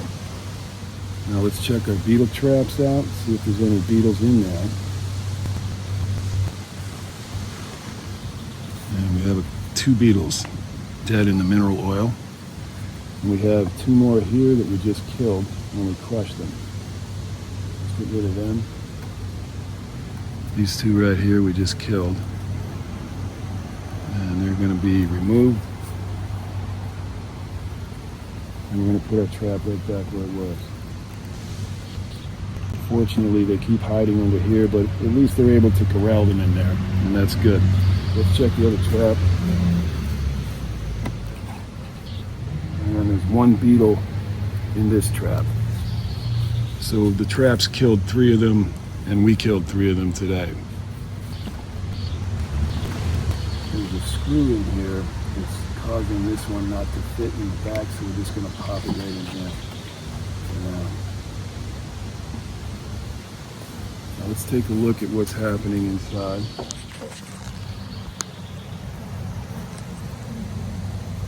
See 3 good seams of bees, but beyond that there's nothing, and that's what we've seen consistently since the swarm moved in. Let's see if we can shine a light down in there and see.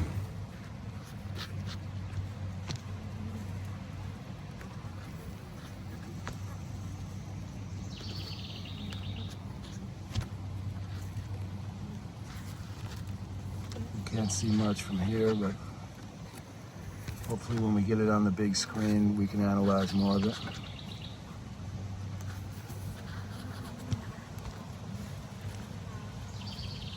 Looking for beetles, mites, and wax buildup to see where the colony's at.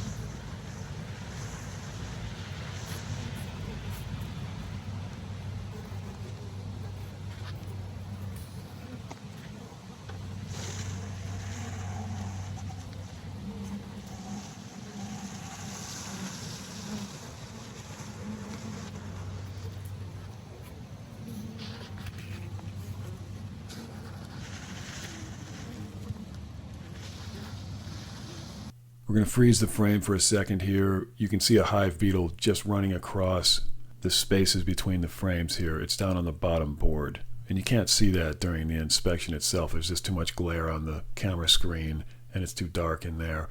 This is why we always analyze the footage afterwards on a large computer screen, because you can just see everything a whole lot better.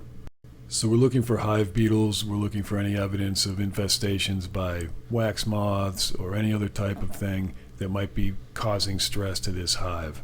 We're also checking for new wax comb being built on these plastic foundations. So far we don't see much. The swarm has been building relatively slowly across 3 or 4 seams of bees. Those are the spaces between frames, and they've stayed there for about the whole time we've had them so far, for 25 days.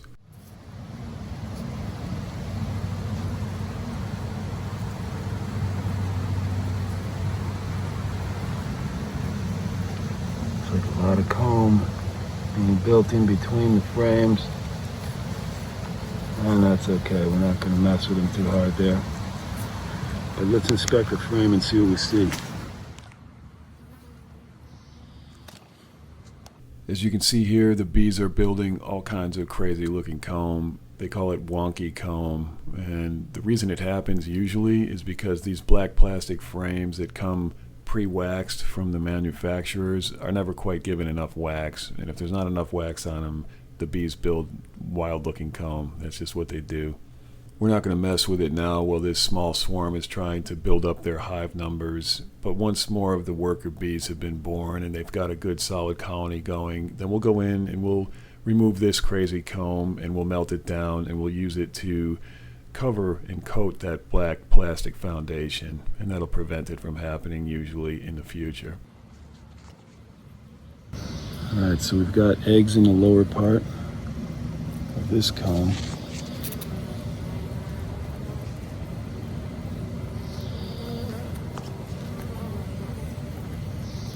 So on this brand new section of comb, we can see some eggs in the center cells and spread throughout. There appears to be 1 egg in each cell. That's what you're looking for when there's a healthy laying queen. So this looks like it's going to be another section of brood.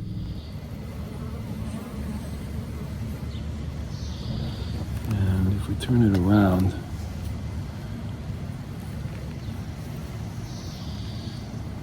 you see mostly nectar, it appears, in these. Our understanding is that typically brood happens towards the center of the frame and honey comes up toward the top of the frame. And that seems to be what's going on here. See what's on the other side. Mostly nothing. Here's another beetle. We're going to kill that. So here in just the first few minutes of the inspection, we've already crushed 4 beetles.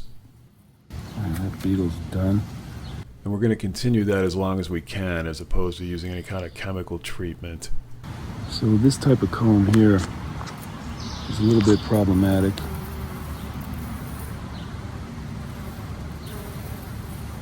It looks like a honeycomb, but there may be eggs down in the bottom.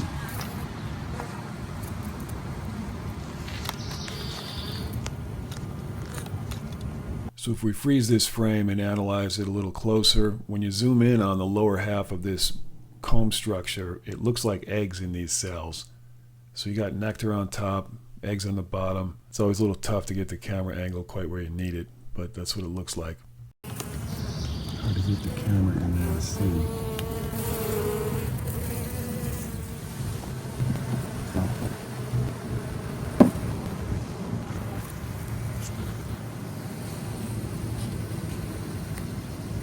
Looks like we have a nice brood pattern in the middle.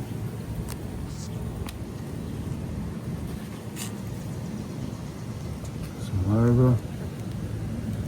Some capped brood. And it looks like maybe some honey being capped on top.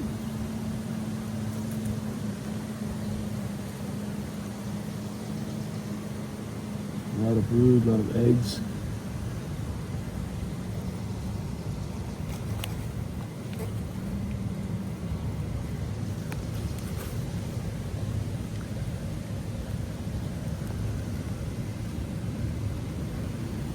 Over on the sides, got mostly honeycomb, it looks like.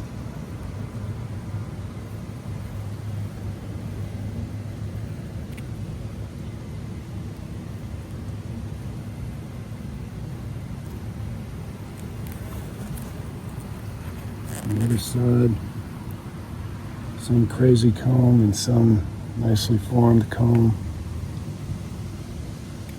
These guys are sort of building all over the place. But we don't want to interrupt any of their wax making right now, so we're just going to let them do what they do.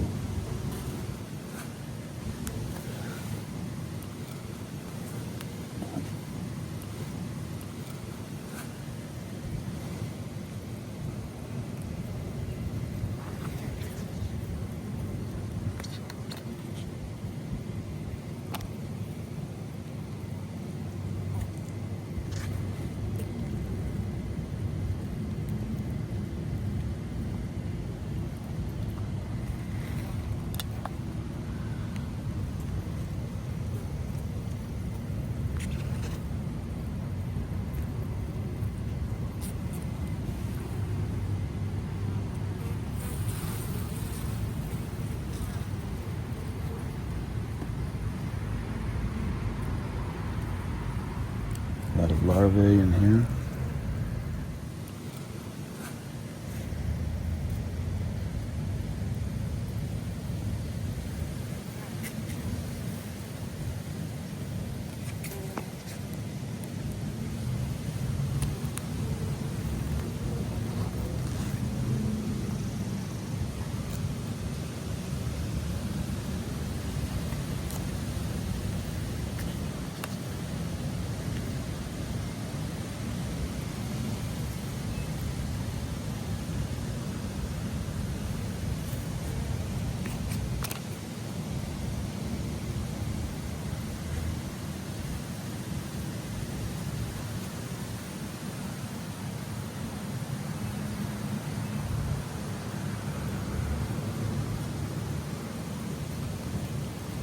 So when we tilt it toward the light, we see lots and lots of eggs and larvae. Look down into the bottom of the hive, looking for beetles, looking for anything else. We knocked some honey down there, so some of them are in the midst of cleaning up the honey that's spilled.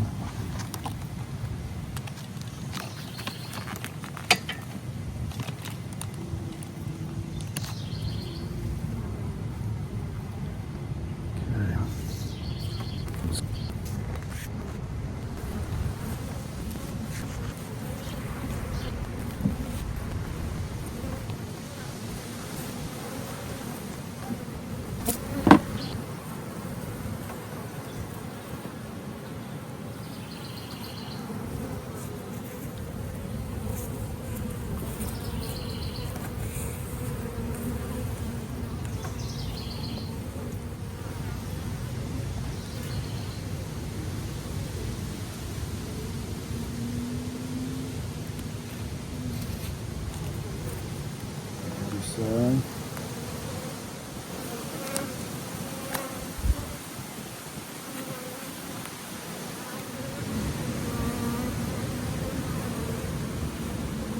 Anybody see a queen? Looks like she's done most of her work here already.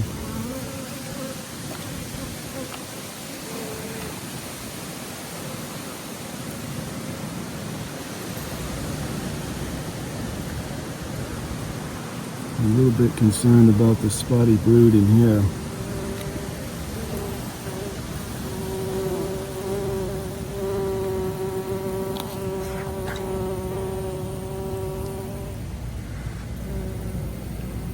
Hard to see what's inside those cells that are not being capped.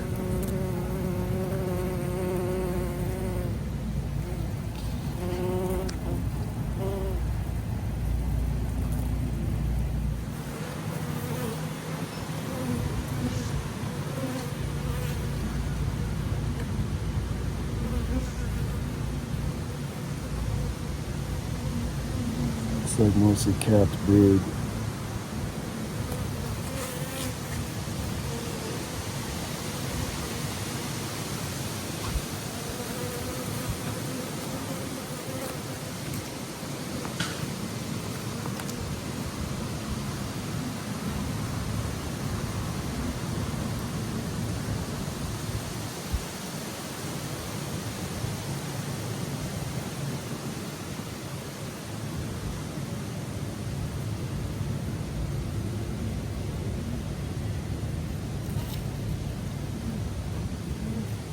Some unusual looking growth patterns here.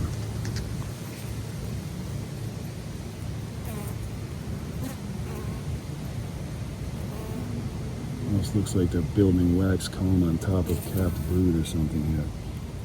It's strange. I'll have to research that a little bit and see what that means.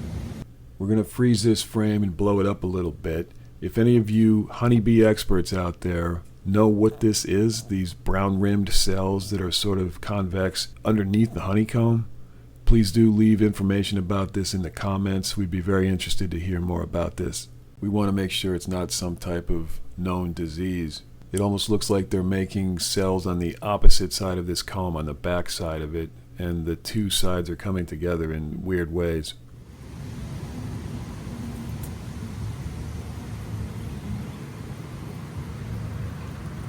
On top, maybe nectar.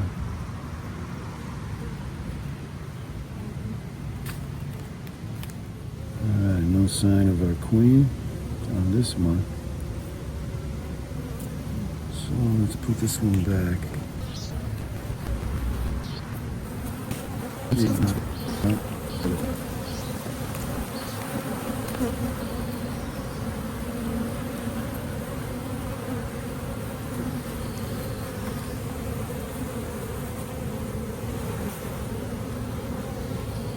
Good brood pattern there. That's a capped brood.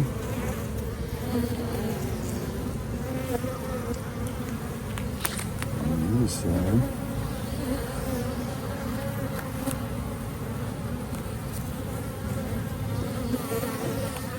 Here we see the queen make an appearance.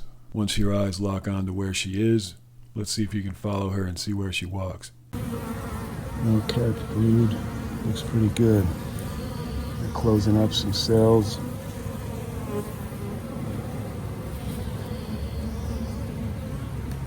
Up on the top looks like honeycomb.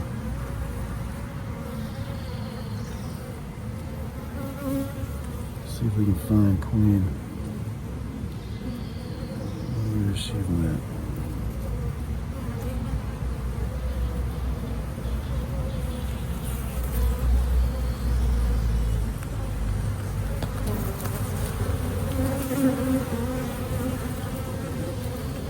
Here we can see some brand new bees being born on the nest. They're chewing their way out of the wax caps that cover their cells. If you look carefully, you can see their heads emerging from the cells. They're pulling themselves out. So these bees are right around the 21-day mark of gestation, and they're going to start popping out like popcorn all over this comb. There she is, right here. Right in the corner. So here our queen makes another appearance, so we captured her this time for marking. See her running very quickly compared to the others. She's right there in center frame. So let's see if we can capture her. queen cage. Get it marked today. Very sweet. Okay, that in the queen cage. The marking. So let's get her set up here. One note about this marking cage, it's very handy because it's a one-hand operation. That's super useful. We've used it many times to mark queen wasps. What I'm going to do is shake up our marking pen.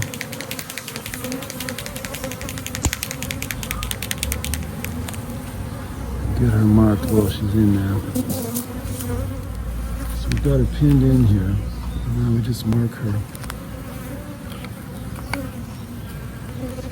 It's not a very large, prominent mark, but it's enough. And what we're going to do is just let her move around in there a little bit and let the paint dry. And then put it back in. So we've found when we mark wasps, it's important to just let the paint dry for a little bit. So that's what we're doing here with the bee. We're just going to let her dry her paint a little before we turn her loose. While her paint dries, let's reinstall the beetle traps. At this point, the camera suddenly shut off by itself, but we'll explain what happened after this. We just put the hive beetle traps back in, and then we let the queen go back into the hive. She just crawled back down in between the frames, and now that she's marked, she'll be quite easy to identify in future inspections. And the reason she was given a blue mark is because the year ends in 2025. The beekeeping industry developed a color coding system for marking queens based on the year. So if it ends in 0 or 5, the standard color is blue. So all our wasp queens this year have been marked in blue. So for our very first honeybee research colony and our very first honeybee queen, she gets a blue mark.